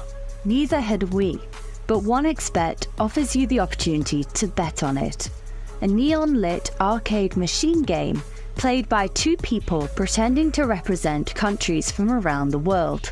And then there's soccer, real-life table football of some sort, with two men sat opposite each other, staring at each other's legs in a small mesh cage, kicking the ball to each other for hours and hours and hours of live streams every single day. It may all seem harmless, but for the players being filmed, this practice is no joke. Our publishing partner, Josimar, spoke to one of the players working for one of the companies that's producing these games. He claimed they were being paid $20 to $30 a day, expected to play multiple games of sometimes multiple sports for hours on end. They also suggest that players face a lie detector test before a match. They do this in order to ensure there's no match fixing. A claim that was also advertised on one of the production company's websites. Bellingcat has also found cases where OneXBet and other lesser-known gambling companies that were streaming these productions were allowing you to bet on games with players as young as 14 participating. In one of the games, Floorball, we found a list of players on the Floorball Federation's website. Included is the birth year of those participating. Although this is from the Women's League, the average age in the game we watched was 15.86. All but 3 individuals were between 14 and 17. Despite OneXBet being banned from operating in Russia and blocked in Belarus, we found that it was streaming games filmed within both countries, as well as Ukraine, even though the country banned OneXBet from operating in Ukraine after Russia's full-scale invasion in 2022. The locations of these games are never fully disclosed. We wanted to get to the bottom of where these streams were taking place, so we watched hundreds of videos from the live streams to try and geolocate the locations. We used features seen around the grounds and on the walls to pinpoint the locations of these streams. Some of the games are played in a football school that hosts children's soccer leagues in Russia. The school is partnered, amongst others, with Vladimir Putin's ruling party, United Russia, and controversial and widely sanctioned energy supplier, Gazprom. Although the soccer matches from this children's football school are not streamed, the worlds of children's soccer and global gambling have collided, like seen in this moment from our analysis of the OneXBet website. Other streams come from this sports complex that advertises tactical medicine classes and civilian weapons training. Here, teams with names like Audit and Policy compete in a student league, five-a-side matches that are available to bet on 1xBet. Whilst the league has a website, there is no information on their website about where the games are held. Basketball games are streamed from an arena in a war zone in Kiev, barely a kilometer away from where an Iranian Shahed drone struck a kindergarten in November 2023. Or from Mogilev in Belarus, in an empty arena, home to BC Borismen. Tennis is also streamed from a club in Belarus. We asked 1xBet about its strange and at times unethical streaming services, but they failed to respond to multiple calls, emails, and messages on social ahead of publication. Barcelona FC declined to comment on their ongoing relationship with 1xBet, and Paris Saint-Germain also didn't respond to our questions in time for publication. We contacted all of the venues we managed to geolocate from the streams. Out of 6, only 1 responded to our claims. The Svoy Arena in Ukraine said it was not aware of cooperation with 1xBet, but did not respond to further questions. So who are you betting on when you bet on these streams? The French team, whose player was just playing for England? Children? Seems like the bet you're taking is placing your money in the hands of this company with its suspicious betting practices. Keep an eye on our platforms as Bellingcat and our partners Josimar continue to investigate the corrupt and systematic operations of online gambling sites, all at bellingcat.com.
Hi, this is Peter Gabriel in London, and I'm here to wish you a happy birthday, happy 10th birthday. 10 extraordinary years. It's an amazing story for Bellingcat, and I think the way you approach human rights campaigning is very fresh and inspiring, and I hope it will be things we'll be able to do together. But congratulations, amazing work. Thank you very much.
Welcome to Bellingfest.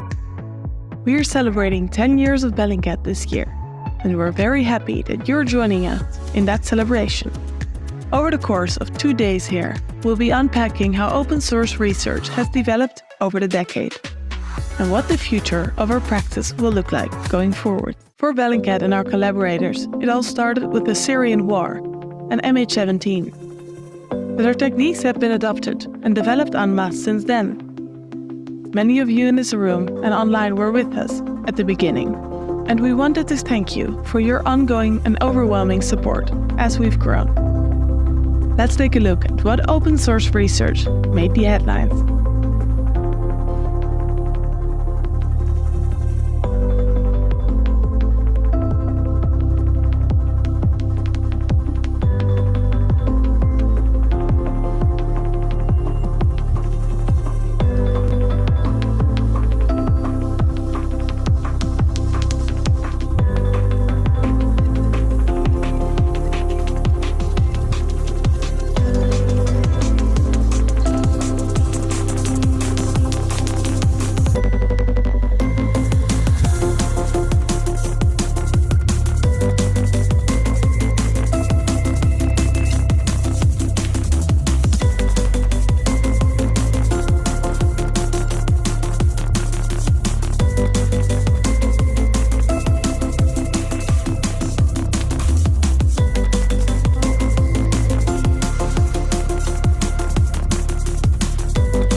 Welcome back. Hope you all continued some great conversations over the break. I think most of us here probably remember the story or the technique or the open source tool they saw that first inspired you to look a little bit deeper at open source research. Take a story and start digging into it yourself or trying something out that you hadn't done before. For me, this tool was Google Earth. You know, I'd played with the terrain feature, I'd made maps of 3D mountains and stuff, but I never thought it was really that useful until I saw Elliot use it to identify that there were Russian jets on the ground in Syria. I'd seen time lapses of satellite imagery, but to use it to actually identify the date of an attack on protesters by looking at changes in the landscape that were visible in historical imagery, mind-blowing.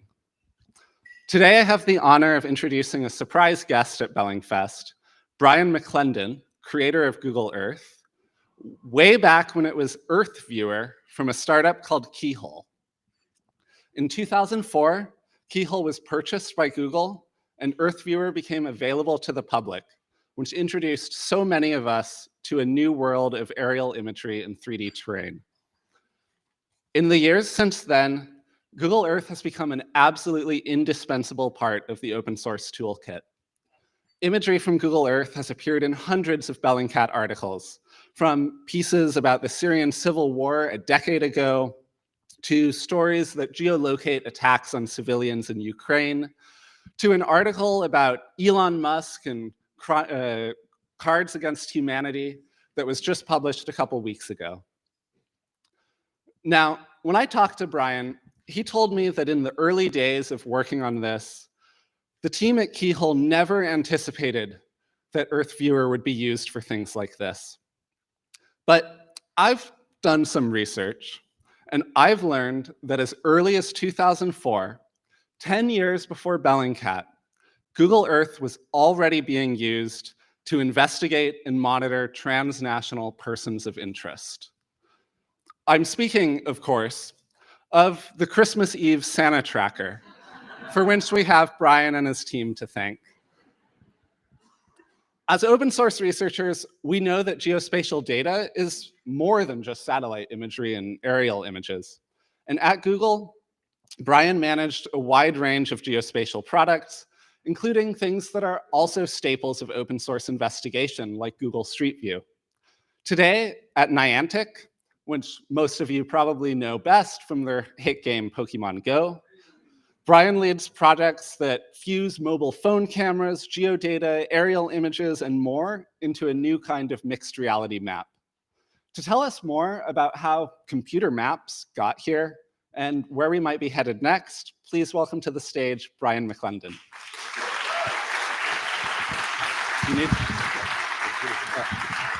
Thank you.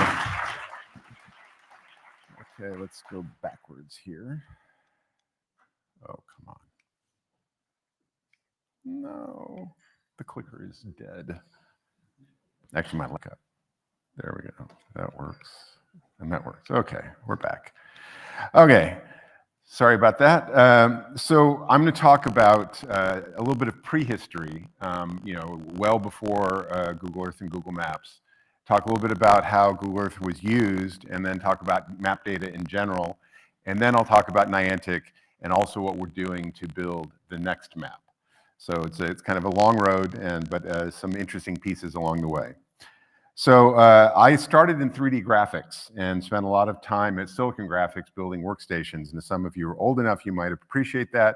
They were used for movie making. The Abyss and Terminator 2 and Jurassic Park were all enabled because we finally had a 3D modeling tool that actually ran in real time. So the beginnings of CGI were all there, and also started to be used for flight simulators. And this is where it got interesting. So worked on 3D graphics, built a game engine, also worked at Uber, but mostly I'll be talking about maps today. This license plate I got in 1998, 1 week after I saw the very first version of a PC-based thing that was going to become Google Earth. It'll happen. It's my phrase. I said it a lot when I was younger, and so they pinned it on me. And it's a risk. You know, it's about timing. I'm very good. Most things I say will happen do happen, but they don't necessarily happen as quickly as you think. And it turns out when you're doing startups that matters. So 1998, as you'll find out, is not soon enough. So let's talk about why 3D graphics were such an important part of making Google Earth possible. So in 1996, the Infinite Reality did this. It was 8 million texture triangles a second, but it was $250,000.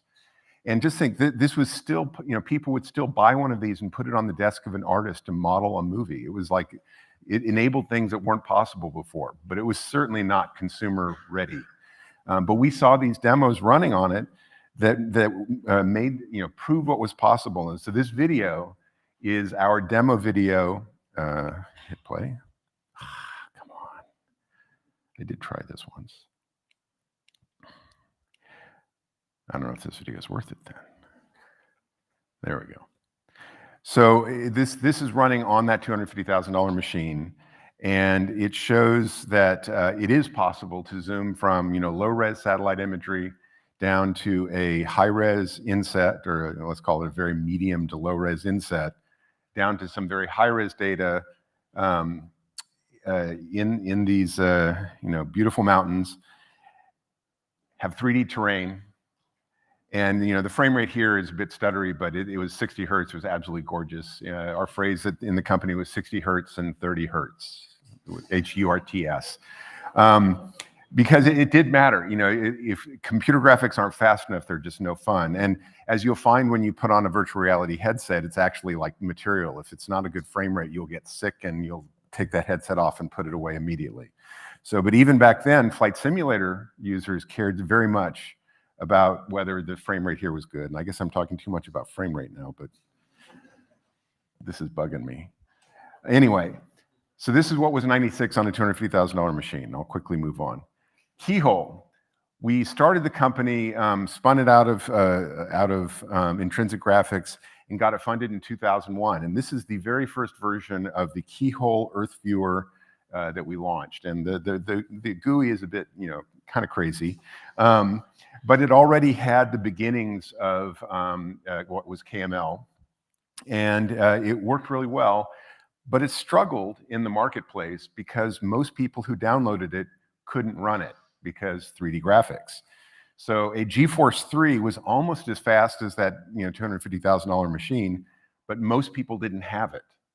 And so we had to wait for two things. We had to wait for graphics to be fast enough, and we also had to wait for actually broadband. Because when we started in 98, everybody actually had modems. Cable modems weren't really there yet in volume. And so it took until 2003 and 2004 for 3D graphics and network to be fast enough for consumers to actually try this. So they had three requirements. It's got to be fast enough on the download. It's got to look good on my machine. And the third requirement is that when I download it, what do? You look at your house. And if your house is high res, then you believe the product's good and the rest of the world could be interesting. If your house isn't high res, then that's a problem. So how did I solve this? This is my house. This is where I grew up in Kansas. And I secretly changed the center of the PC Google Earth to be this location, which is an apartment building in Lawrence, Kansas. This photo itself is part of me running for Secretary of State in Kansas. I was trying to, get people to vote for me, and this was my hook. So I lost.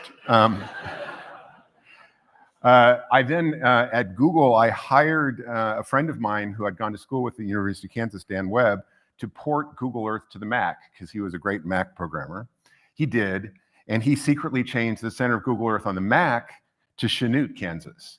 And Chanute, Kansas loves him more than Lawrence loves me because they put this on the street at the center of Google Earth. So if you have a Mac, start it up, zoom all the way down to the bottom, you'll actually get a picture of this copyright 2012 imagery in the street, and it's still there today. So took those pictures trying to campaign for Secretary of State. The satellite imagery was a great hook, and in fact, it's part of the Google Maps launch as well. So we were acquired by Google in 2004, and in 2005, in February, we launched Google Maps, and this was the very first version of Google Maps. And if you notice, the words at the bottom there are in German because somebody emailed in a picture and said there's something wrong with your map, because it really only had 4 countries. So we had licensed the best map data we could get from Navtech and TeleAtlas, and put this map out. And the reason the Google Maps was interesting was 2 reasons. One was it was fast. Instead of like MapQuest where you had to request it and get 20 seconds later you get this tiny little map that wasn't really that good looking, we pre-rendered every single map at every single zoom level and used this new thing called AJAX, or fast JavaScript, to prefetch all the stuff you needed. So it felt smooth.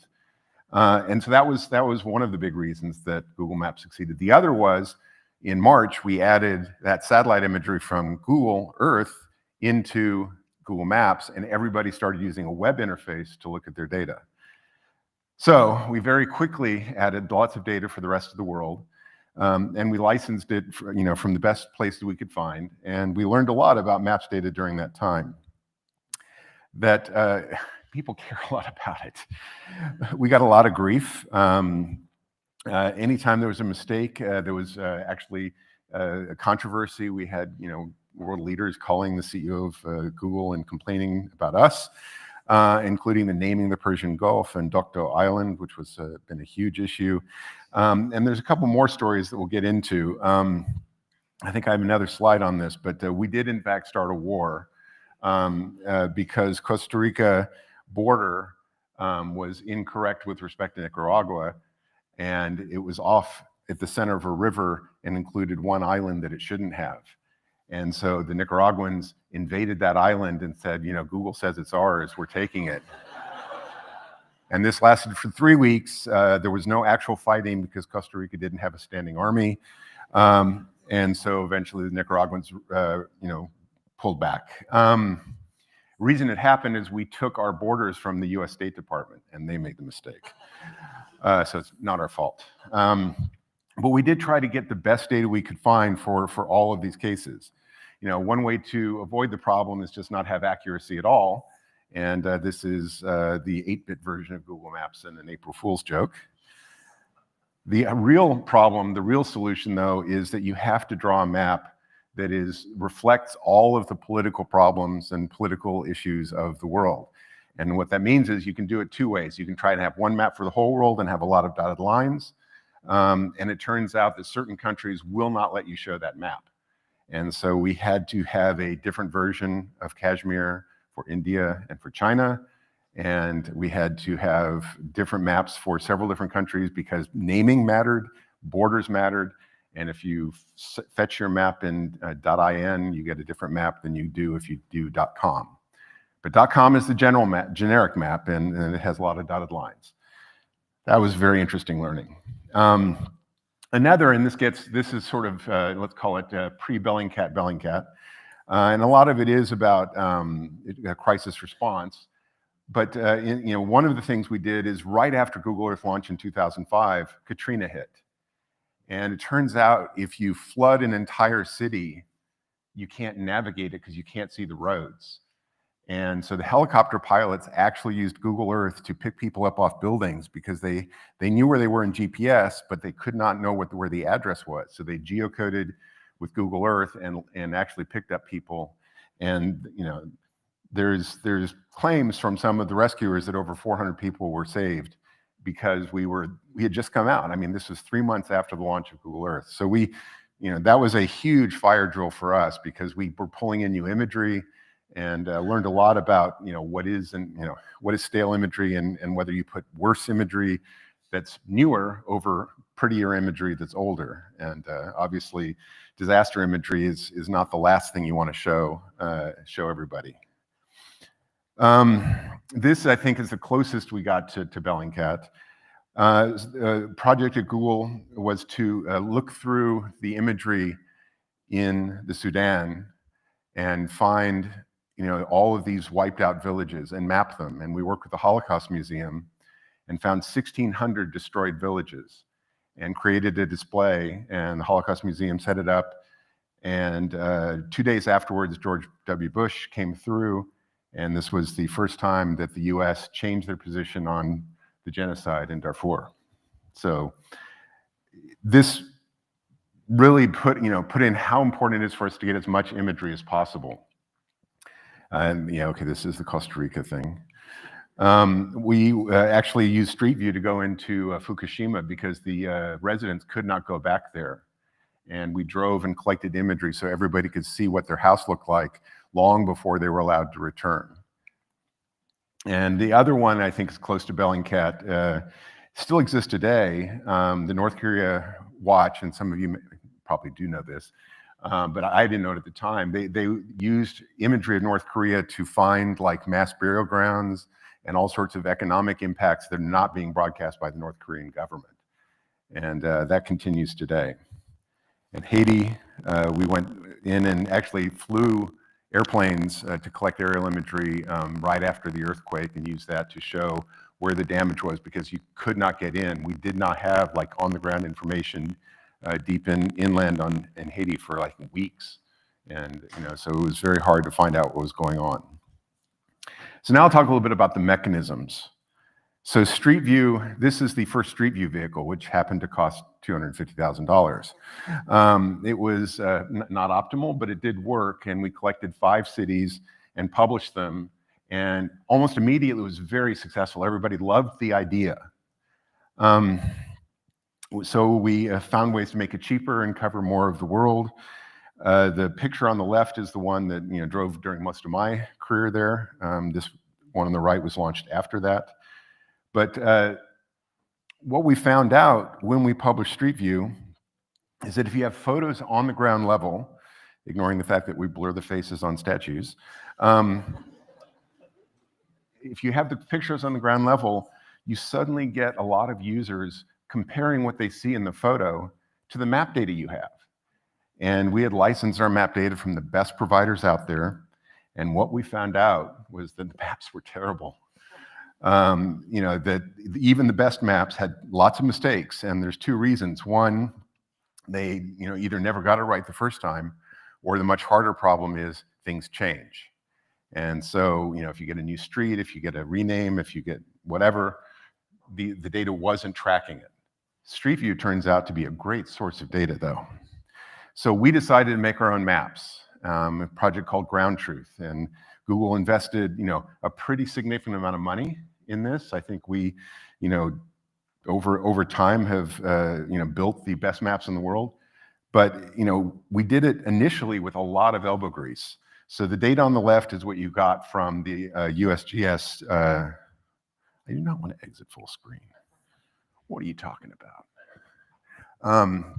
Data on the left is what you get from the government, and we took satellite imagery to align the roads and combine that with lots of our own data. So we had some GPS tracks, a lot of GPS tracks from the Street View cars. We obviously had all the Street View imagery, but we also had aerial imagery. We had some traffic samples, and whatever other legal data we could get or license that allowed us to get own data. We built this. We launched the US, Mexico, and Canada in 2009, and started to build out an entire map of all the countries in the world. And so it took 5 years to basically map all of the places where we were paying for imagery, and the rest was either open sourced from OSM or from MapMaker, which was sort of Google's equivalent of OSM. And what we found was we could do better than anyone else because we could combine all these different sources and what I call bundle adjusting, or aligning all the mistakes. You combine it, you figure out what is the minimum distance, minimum mistake when you line all these up, because some sources are better than others, and local data in particular was particularly bad. So if we could get better location information, line it up with specific buildings, know exactly where the streets were, we could build a much better base map. So the hardest problem in making maps was addresses, street addresses. And there's many issues. Every country's different, and they have styles. When we initially got the data, The official government data for most streets in the United States was 0 to 100 Main Street, 100 to 200 Main Street. That was the best you got. And that's not very good because I'll say in Lawrence, Kansas, Massachusetts Street goes from 0 to 50. And so if you do 0 to 100 interpolation, it just doesn't work. But we had Street View, and we had people telling us, hey, your address is all wrong. And I got a picture right here. So we said, can we use that?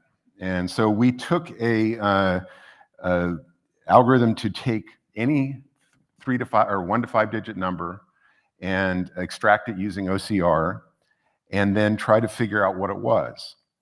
And unfortunately, it's really hard. The best OCR in the world at the time could only get about 35% of those right. There's basically no standard there. You know, if that 5-2, the numbers fall off, the rust behind it is still marked in the wood, but is almost unrecognizable by anybody but a human. So we said, okay, we're going to use humans to do this. We took these pictures and we sent them to humans, and they typed it in on an ops console, and we paid them to do it. And that worked pretty well, but we couldn't afford to scale it that way. So we then did the next step, which is send it to you. We owned reCAPTCHA, and reCAPTCHA would send you 2 pictures. One of the pictures would be some squiggly words like the thing on the right, and the other would be this picture of what might be a number. We knew the answer to the one on the right. That's the standard CAPTCHA to check if you're human. We didn't know what the one on the left was. So we'd send these 2 pictures to you, and we'd send these 2 pictures to you, and if you both typed in 257, we then were reasonably confident that that was a 257. And we did that 2 billion times. And that's how we mapped and got address geocodes for most of the cities around the world. So what do you do when you have 2 billion pictures that are human labeled like this? Well, artificial intelligence, this thing called Google Brain, which was the precursor to TensorFlow and much of the machine learning that you know of today, was a secret inside Google project at the time, and they were begging for data. And we said, here, we've got some. A summer intern took our data and built a system that was more accurate than any 2 humans for any street address in any picture anywhere in the world. And so now the way Google maps these days is they take the Street View data, they extract the numbers, they send it through the system, and they get a geometrically perfect location because they have oriented the pictures and they know where that street corner is exactly. And so mostly that is why Google Maps is still better than Apple Maps. No, I'm not competitive. So in 2014, I stopped working on maps. Interestingly, Waymo itself started in my group, but I had almost nothing to do with it. Sebastian Thrun started it and spun it off into that mysterious X thing. So I got a ride in 2012 in a car that works better than in 2012 than Tesla does today. But in any case, Waymo and self-driving cars are an interesting new problem because they can't just use the maps that we were building at Google Maps. They need something better. The question is why? Well, one of the answers is GPS is pretty awful. GPS, 1 to 5 meters, actually 3.5 meters is the claim in 2015. But that's on a good day. If you're in an urban canyon, you get lots of reflections. It's really awful. So self-driving cars cannot depend on that for localization. So what they did and what Waymo did, and I guess what Waymo still does, is they will map a city at very high resolution. They'll take LiDAR and they will scan it, and they will be able to build a map that allows their car, the moment it's turned on, in a tunnel, in a parking garage, or out here, know exactly where it is within under 10 centimeters. And that places it safely in its lane, so it's never confused about where it is. 2 other reasons for this new kind of map was obviously you need much more information about lanes and everything else when you're driving around than Google Maps provides by default. And the last one is you need to be able to know what part of the world is static, what's usually there and what's new. Because when you're trying to figure out the dangerous moving things in a scene, you'd like to not have to look at the streets, the curbs, the buildings, the light posts or whatever, because what you care about are these things, the people, the cars, the bicycles, and all those hard problems that, again, Tesla hasn't gotten right. So perception was a big deal, and figuring out how to do segmentation, how to train machine learning. I got to work on all of the stuff at Uber, even though I had not worked on it with Waymo. So that's a new version of the map, and it needs a much higher resolution map because the car needs to know exactly where it is and exactly which way it's pointed. Very similar problem for these newfangled augmented reality glasses. So this is an old-fangled augmented reality glass. So this is HoloLens, and it's $3,000, and nobody's going to wear one of these outside, and they're kind of scary. But there are new ones coming. I just saw one yesterday, the Snap Spectacles. Looks almost reasonable, and has a display almost as good as this. And right now, the problem is its battery life is 30 minutes, so it's not yet an all-day kind of device. But the goal is to be able to overlay information on the real world, and not just at the little places your phone can actually maybe guess depth on, but the world outside. What is the side of the building? Where does it end? How do I draw turn-by-turn directions around the building? So getting a high-quality map is actually very important for augmented reality glasses. And I knew this at Google, and I actually kind of preached it for a while at Google. And they built their sort of Google Maps AR, which uses the Street View imagery to do this heads-up navigation. So I don't know how many of you have used it. It's called Live View. If you hit that little button there, it's kind of cool. But that gets me to how do I get to Niantic? No, I can't show this video. So in 2014, we had an April Fool's joke where we put Pokemon on top of Google Maps. And it was kind of luck. We had somebody in Japan who was close enough to the Pokemon company that they convinced them to do this. And it turned out to be the biggest and most popular April Fool's joke that was ever done in Silicon Valley. We're supposed to have it up for 3 days. It was up for 3 weeks. It was so popular that the Pokemon company came to us and said, can we do something much bigger? It turns out that the co-founder of Keyhole with me and a few other co-founders, John Hankey, had stopped working with me because maybe he was annoyed with me, I don't know, and started a new thing called Niantic Labs. And he had built a couple of games, a game called Ingress, which I think at least somebody here has played right there, and an app called Field Trip. And so he was very interested in the idea of location-based applications in gaming. And so we introduced him to the Pokemon company and then this connection, and actually the engineer who did the work joined John. And John then spun out of Google because it turns out that working inside Google to do big things is a bit hard during that time, and started Niantic Labs publicly in 2015. And we launched Pokemon Go in 2016, or I say they launched it because I was not part of it. Pokemon Go was the single biggest app launch of all time. 500 million people played it in the months of July, August, and September of 2016. It was amazing. What's amazing is that it's still being played. Well over 50 million people play it right now. And so it is, in fact, paying my salary because I did join the company. And it's very focused on building augmented reality games where you can either do it with spatial augmentation, where the locations of the Pokestops are part of the gameplay, or visual augmented reality like you see in this Peridot game, where the game itself takes place in the real world and the objects must be placed exactly right. So I'll talk a little bit more about that. So how do you integrate the real world and the virtual world accurately? And as I said, GPS is not good enough. So we built a system called Visual Positioning System, VPS. And it requires, much like these self-driving cars, a very precise map.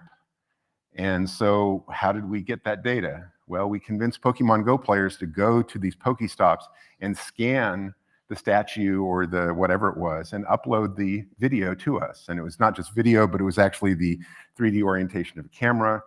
And we were able to build models of over 1 million locations around the world. And we use this data to help a person who visits this location to pull out their phone, point at the location, and we'll know exactly where you're standing.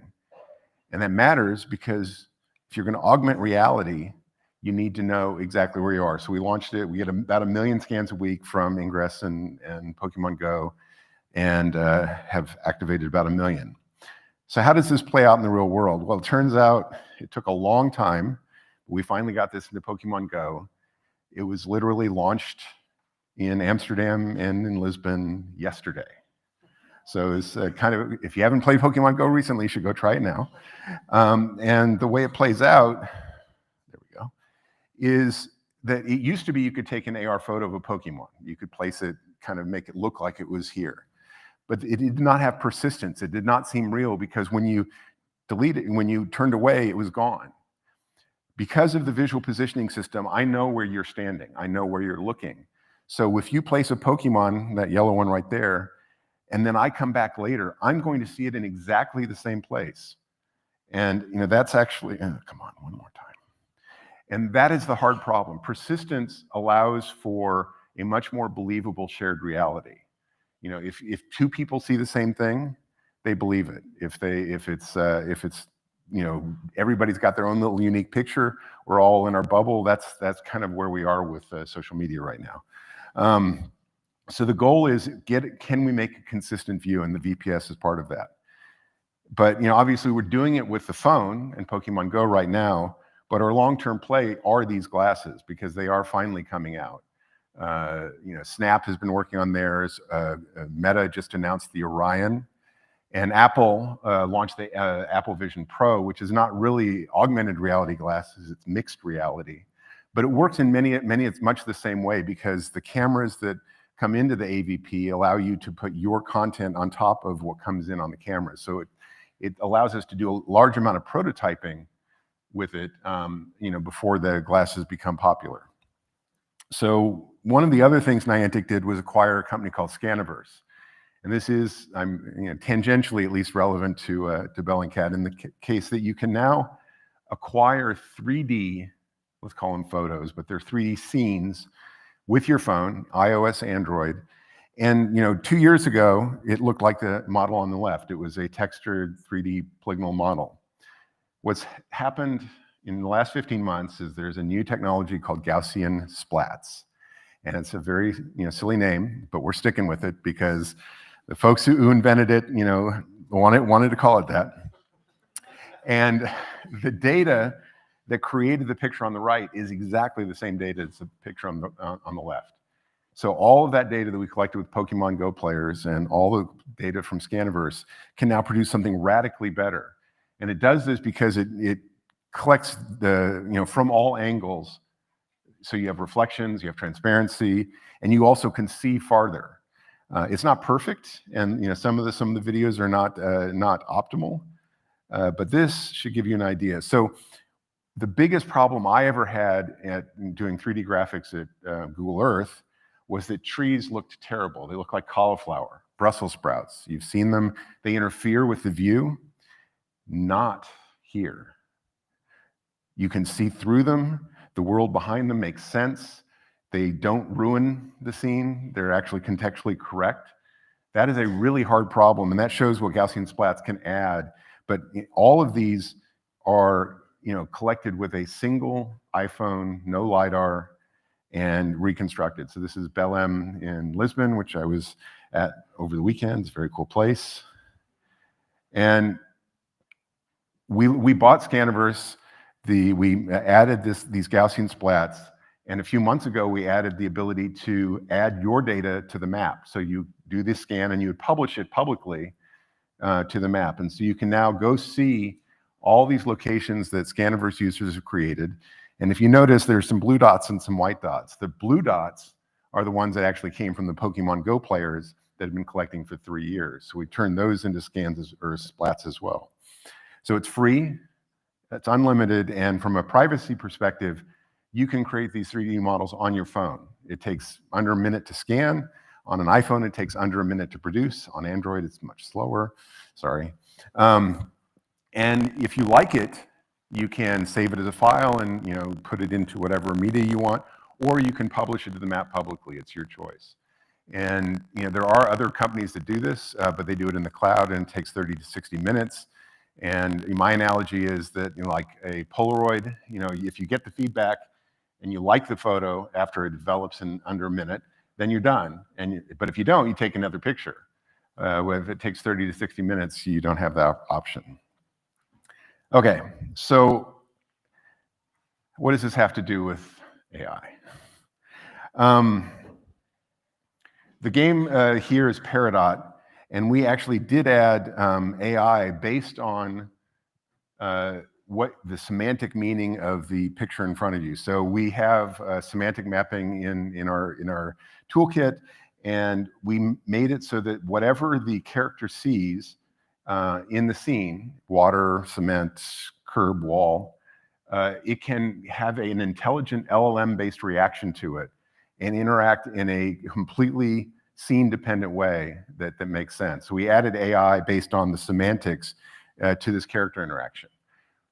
But what I'm going to talk about now is geospatial intelligence, and nobody's really done this yet until now. This is somebody you know. I've been told that he's moderately famous here. No, this is Thailand.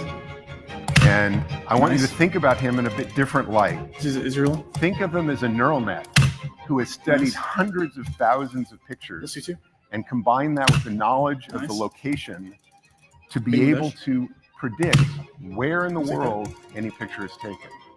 Malaysia. His neural net's amazing. It's the fastest in the world at what it does. Apparently, Carlos is pretty good too. And this is very relevant. You know, I know many of you do this. You know, either implicitly or explicitly with a lot of the photos that you look at. And so the question is, what could you do if you did that at scale? This is another problem that's actually very hard, is that if you're walking down a alley in one direction, a human is actually kind of good at figuring out, yes, I'm in this position, I saw it from the other way, but I recognize enough symbols. Computers are really bad at that. And this alley in particular, anybody know what it is? It is London. It's Diagon Alley, where they filmed Harry Potter.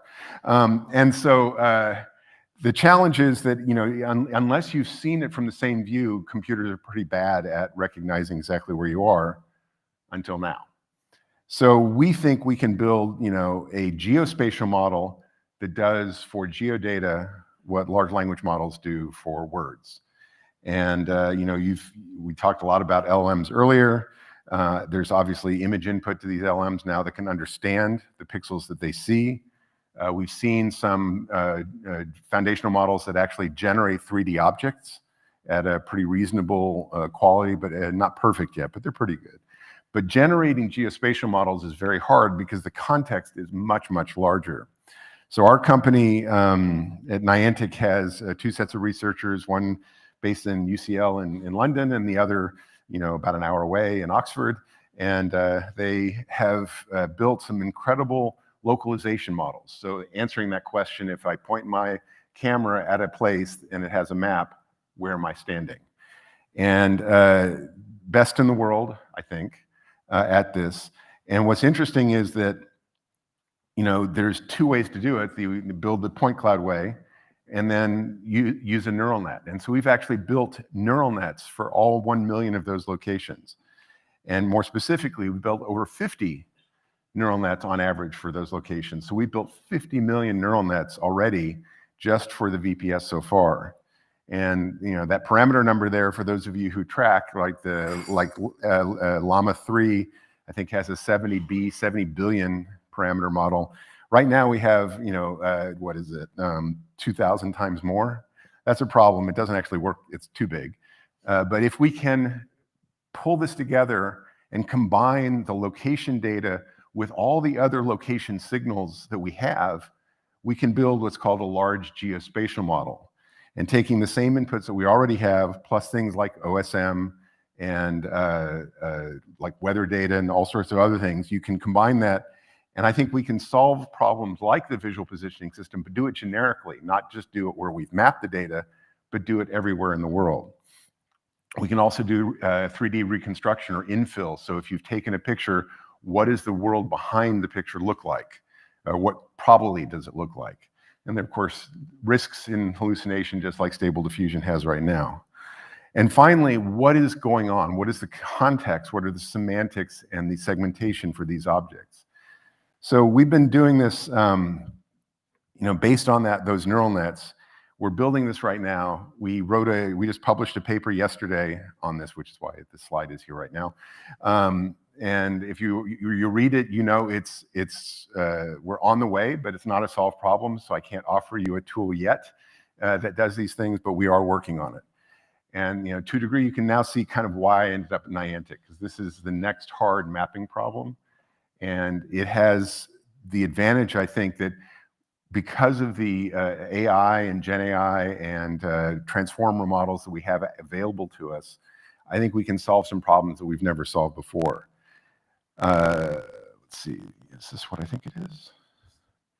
Yes, so this is one example of what's possible. So that statue is not just a chunk of 3D model, segmented and separated. It becomes interactive with respect to the rest of the world. Imagine pointing your camera at a scene, any scene, and being able to recognize everything in it and separate it out so you perhaps can discover things either behind things or label things that are not there. So this 3D model here, again, fully interactive. Come on. This last example is if you understand enough about the geometry and the context of a scene and combine that with a system that knows how to modify it, you can turn any scene into any other scene. This is probably more valuable from a game development side, but there are concept understanding and application here. Instead of modifying it, you could say, search for something. Find me anything that even remotely looks like, I don't know, I'll be a bit dark here, a blood streak or whatever. Could you have it highlight that, and not just for something that's been mapped, but looking straight out your camera, pointing your phone at something and having it scan for differentiated objects in the scene. So this kind of understanding is already possible today, but we'd like to make that true for any scene, whether the camera's been there or not. So finally, this is my vision for why there's an opportunity for a meta map. This is, come on. These are Gaussian splats built from drone video. And if many of you have studied 3D models in Google Earth, and it's much, much better than that. And I think if you combine the imagery data that you just saw there with this large geospatial model, we can cover large parts of the world and infer information about it that will enable anybody who visits there to either localize, VPS, or to semantically segment and recognize, or to know what's behind closed doors, hidden spaces, and what was there at a particular time. Now, I haven't gotten into the 4D aspect of this, but I think all of you have already used Google Earth and know that Street View and the imagery has 4D. This will, also be, temporal in nature. And can you predict what something was from what you see today? So all that speculation, somebody wanted us to know what the future was. That's our theory of the future. But obviously, many people working on this. There's a couple other good companies working on it, and we'll see what happens. But certainly, LGMs are nowhere near where LLMs are. I don't think we're yet ready to discuss the safety issues with LGMs because they don't exist yet, and the dangers have yet to be foreseen. But I really like the LLM discussion as well, because I think that is a very hard problem. And anyway, I'm now happy to answer any questions you have. And got one back there already.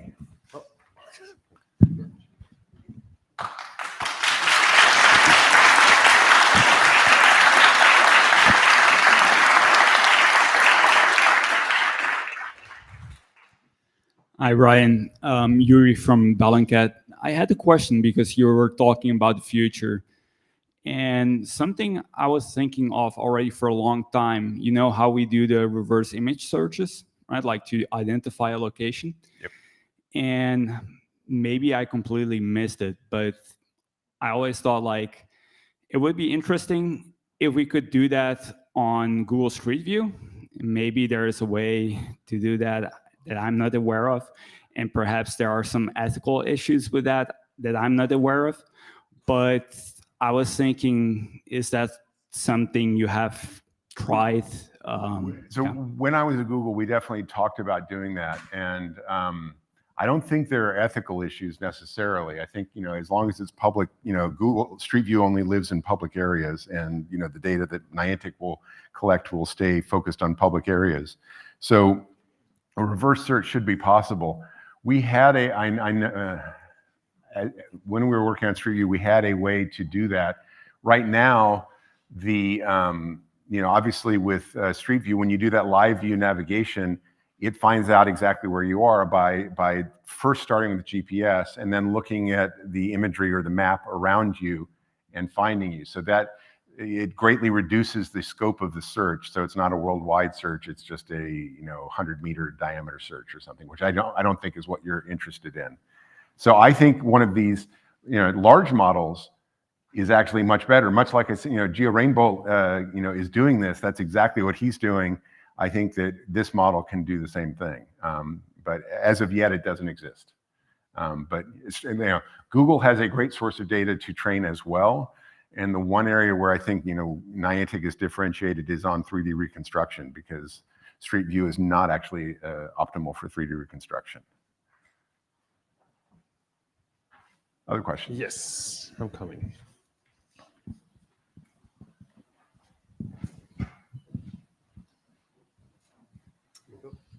This is perhaps a little bit speculative, but on the I can't remember what you called the LGMs, I guess.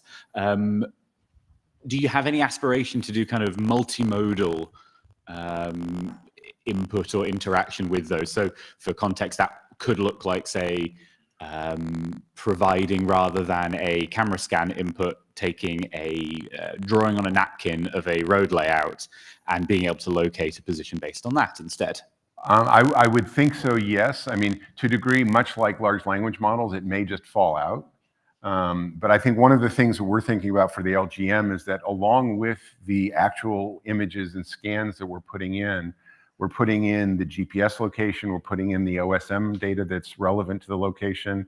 And so to a degree, the photos will be informed by the OSM data, and then the OSM data, if strong enough, will be a signal that will then back out and actually produce, do what well matched to hand-drawn maps.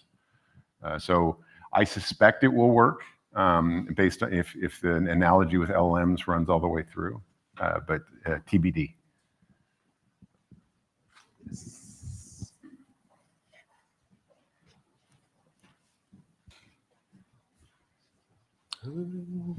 Come through here. Yeah, two birds, one stone. Thank you so much for the talk. I'm Edward, former Bellingcat contributor. I was just curious, given what you know about the recent papers that your team has made and funding sources, what's your best prediction of when these LGMs will be possible? I would say somebody will release something by the end of next year. It won't do everything I just said. It'll do something. Wow. And whether it's us or, in all honesty, Fei Li has just raised $230 million for the world, whatever she called it, at $1 billion valuation with 5 people. There's a lot of money out there wanting to solve any kind of, novel Gen AI problem. We think we're better because we've been working on it for 3 years, but, she's pretty smart.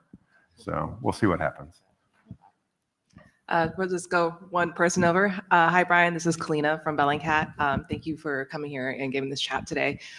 You already talked on some of the issues that Google Maps dealt with things changing when the flooding of Hurricane Katrina and things like that. And you show these really beautiful examples of these statues. So have you thought about how Niantic is going to potentially deal with changing figures? So imagine something like Notre Dame, which very historic figure, fire burns, destroys it, or like sort of the changing landscape we see with something that normally would be considered static. Yes, and I think that's one of the other things that I didn't call out is that the more resolution you have, the more detail you have, the more of the world's changing all the time. And when we get down to the statue, down to the bench is changing every day. Somebody left a newspaper on it today, it wasn't there yesterday. That's a feature that will match or not match. And is it going to be there tomorrow? And one of the problems that both self-driving cars and Google and Niantic face is what's ephemeral and what's permanent. And how do you map? And the ephemeral averages away, right? If you have enough sample points, then if it was there twice and 80 samples didn't have it, then it's pretty easy. It's just going to disappear from the merged result. But if it's new and everything after a certain date has it and others did not, when is there enough sort of voting power that this is the winning view and that old view is now historical? And are we smart enough to put a little mark in it and say, yes, this is, if you go back to this date, it'll suddenly flip over to being this old view. Yeah, we had that problem in Google with both Street View and the satellite imagery and the map data. With imagery, you can actually go back with the historical imagery feature on both of them, and actually just now on web. I was very excited when they finally added that feature back to web. But for map data, they haven't and don't have any way of representing it. But I love watching the maps of Europe and the Roman Empire, and I would love for Google to have like a historical collection of not just the borders of the Roman Empire, but where were the streets in my neighborhood 50 years ago, or at least 10 years ago when Google was here and had an opinion. They don't have a way of representing that now. We'll have to figure that out for the imagery side of Niantic. But it's a very, very hard problem from both a data side and a presentation side. And I think the shortcut is, imagery snapshots like Google's been doing.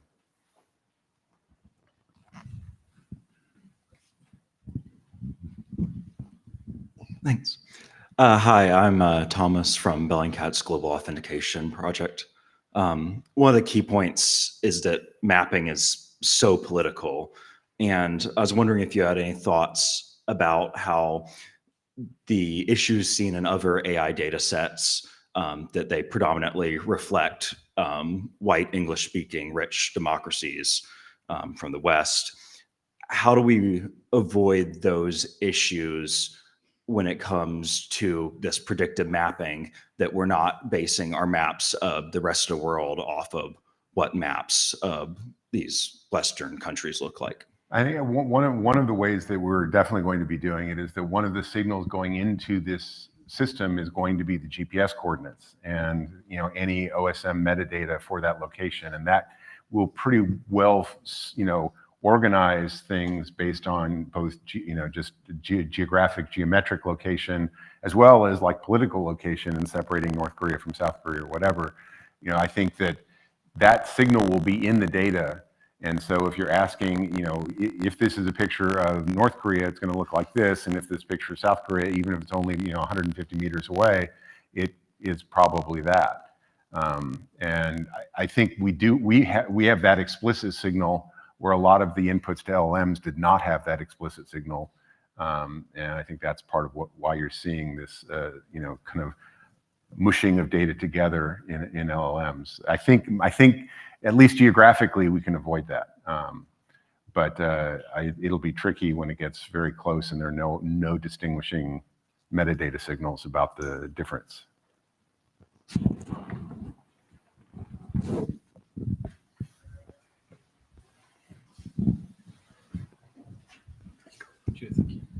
Hey, my name is Nick Waters from Bellingcat. That was an incredible presentation. My question is about LGMs. And I come from a slightly different perspective than I think most of the people in the room.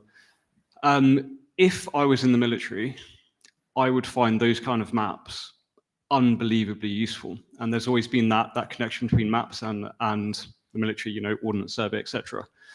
To that end, could you see militaries, governments seeking to use LGMs and purchase them from you? I could definitely see it. I think the question is, would there be anything that they would do with it that would be outside of what a consumer or a Bellingcat want to do with it either? If the use case is identical, then that seems completely fine. If the use case is like specific in military and, adding amplitude to war, then that's obviously an issue. And to be honest, Google felt this way, and you know this better than I did, but when I left, the policy was still, we don't map active war regions.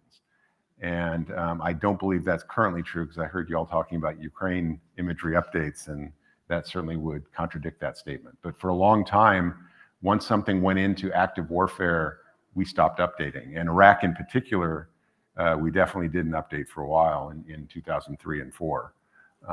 And so, but Google faces that today with imagery. And I guess you could argue that like Planet, the advantage that we have today is that there are multiple sources of imagery. And so there's no one source that can either block you off or not. Because at least, maybe Digital Globe will give it to you, or maybe they won't. Maybe Google's published it, maybe they haven't, but Planet's probably got it. And, so I don't know.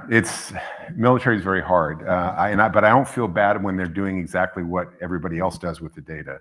But if it's custom and amplifies the war, then I certainly do. Because, they have to use maps. Yes, here you go. On the topic of LGMs, given the high dimensionality of the inputs, have you considered the applicability of like these classical adversarial machine learning techniques, for example, to induce adversarial machine learning to, like, for example, induce misclassifications, which was like pretty common on images? Have you given any thought to that approach? The vulnerability? Not yet, because we haven't seen, I think, we haven't seen the sort of initial first positive side that we need to start scraping the wrong answers away from. But, I think for location, for VPS, we have a pretty good idea. And we're actually very interested in false positives for that too, because one of the applications for VPS that it could be interesting here is that because it's very, very hard to spoof the motion of a phone from this location to this location and all of the IMU data that carried it over to here, and to take these two images, send them up to a server and have the server tell you, yes, this was pose 1 and this is pose 2, and you're right, it did in fact go 35 degrees. We can be pretty certain that you're at a place, like very certain, and the server can know, independent of anything else. So it can authenticate and give you an encrypted stamp that says, yes, you were here at this time. And so if you happen to have news that occurs at one of our 1 million VPS locations, you could build a system today that verifies that you were there at that moment at that time. That's not terribly useful because most stuff doesn't happen at a Pokestop. So if we can build a more generalized system that says that if we can mark a location or map a location at some point, and then have any content creator who collects content prove that they were there at that moment, then their content can get stamped as, yes, I was here at this time, at this place. And I think that sounds like it's very interesting to some of your data collection issues. That's a bit of a vector off from the original question, sorry. Yeah, fascinating talk. I'm Rob. I do audio forensics, a little different area. But when you mentioned about the newspaper sitting on a bench, it suddenly made me think of all of the challenges of different times of day for lighting. Leaves are great, except when it's autumn and they fall, and then you have snow conditions and so on. So what is the thinking about all of these variables that are inherently going to be of interest? Oversampling, to basically have a scan in the winter, scan in the fall. And yeah, leaves are particularly awful because they really look like features. They seem important, and then the wind blows them away. And in fact, we had that experience when we soft launched that Pokemon Go Playgrounds thing. We did it in Seattle in autumn, and there was a material drop off in accuracy, like 5 or 7% because of the leaves. So leaves are a real thing. But if you have enough samples, seasonality and lighting can be factored out because our maps are built in the morning, the noon, and the night, and snow and not snow is possible where snow is relevant. But in some cases, if it's snowing, it just won't work because we don't have the original data. But yes, oversampling is our best shot.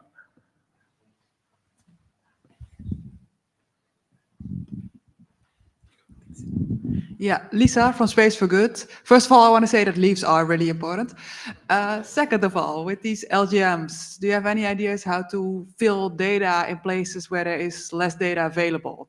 Like getting a lot of scans of a fountain in Rome is probably going to be a lot easier than in the middle of nowhere in a desert, which has different features which you might not get. With high resolution data, We should be able to take satellite data, but there has been, a historical problem with aligning ground level views with satellite views, as actually probably you all are very aware. It turns out that it's a very hard computer graphics problem, and it appears in that last video I showed you of the splats that there is enough detail at that level that it may be possible. But you brought up something that I don't know what to do about, which is deserts. And I'm just imagining a sand dune that just moves around, and I don't know what to do there. Yeah. Rainforest, tree trunks are actually pretty stable. And we focused on saying, can we just look at tree trunks and look, much like star patterns for localization, tree trunk orientations can be unique in the forest because no 10 trees are oriented the same way with respect to each other. And it might be a new localization technique if you have an accurate map of all the trunks. But so that is possible, but the leaves are pretty bad because they're moving and growing and falling, and yeah, life's hard with nature. Yes.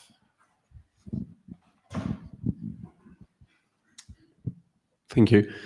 Are you worried that it could such precise scanning and such precise visualization could create problems related to privacy, or at least concern related to privacy? I'm thinking about what happened in Germany related to Street View.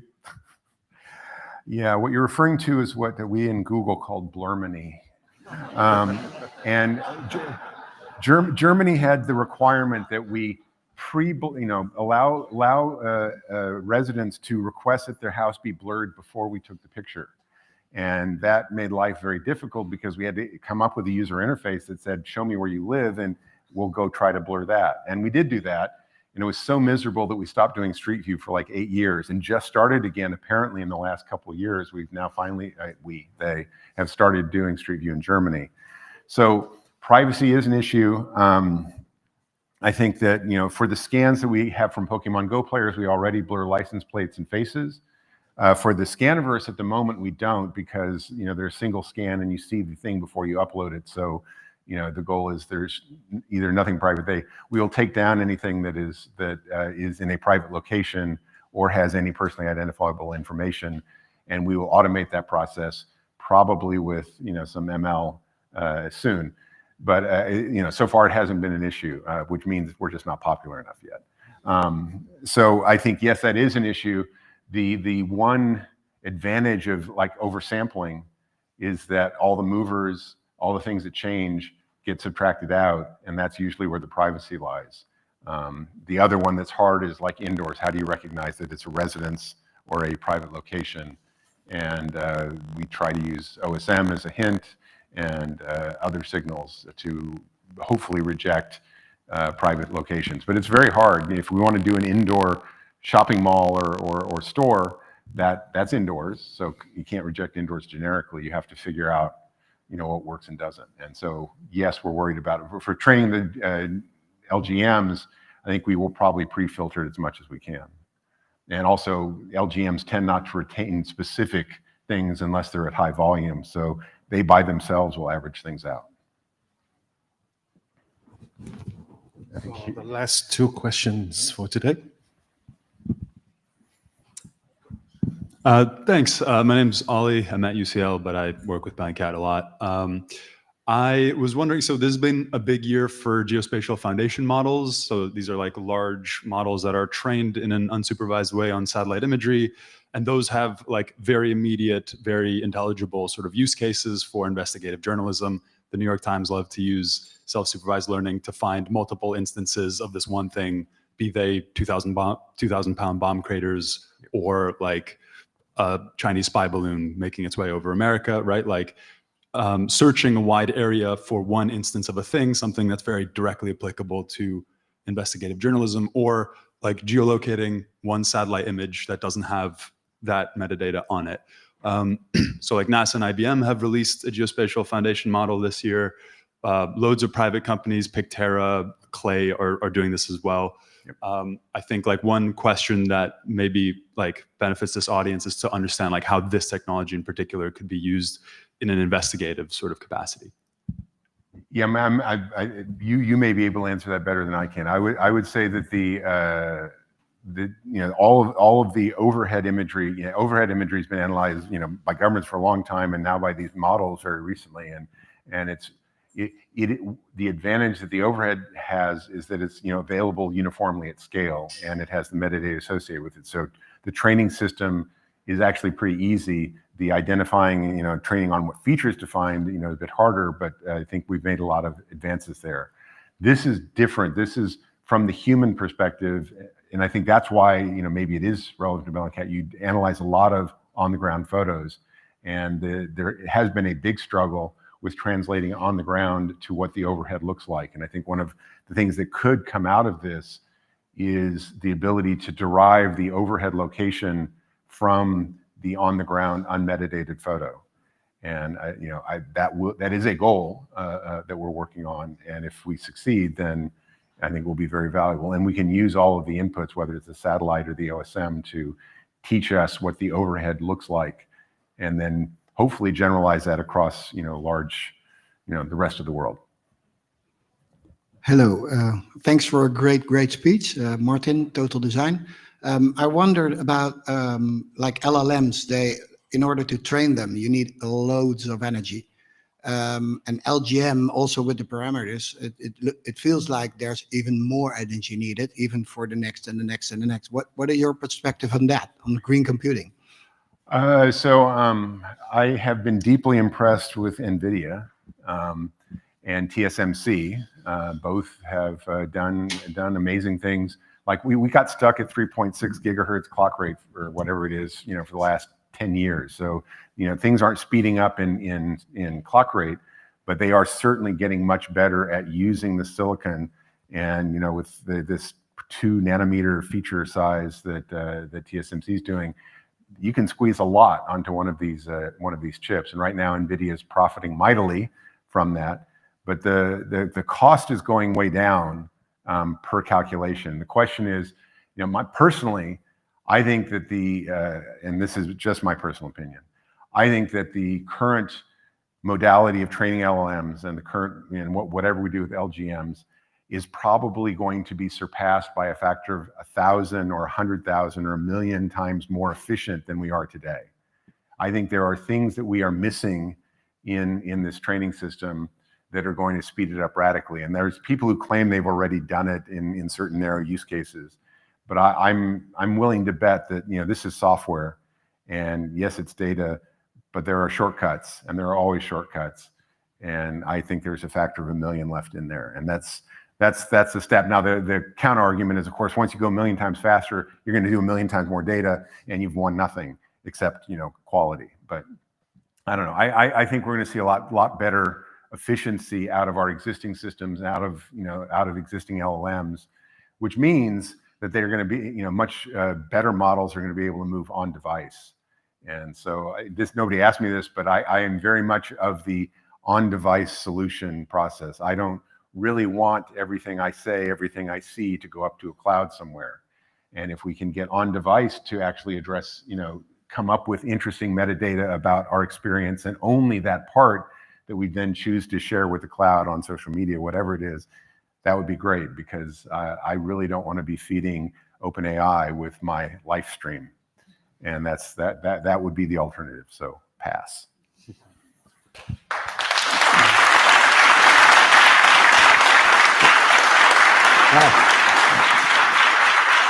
Thank you.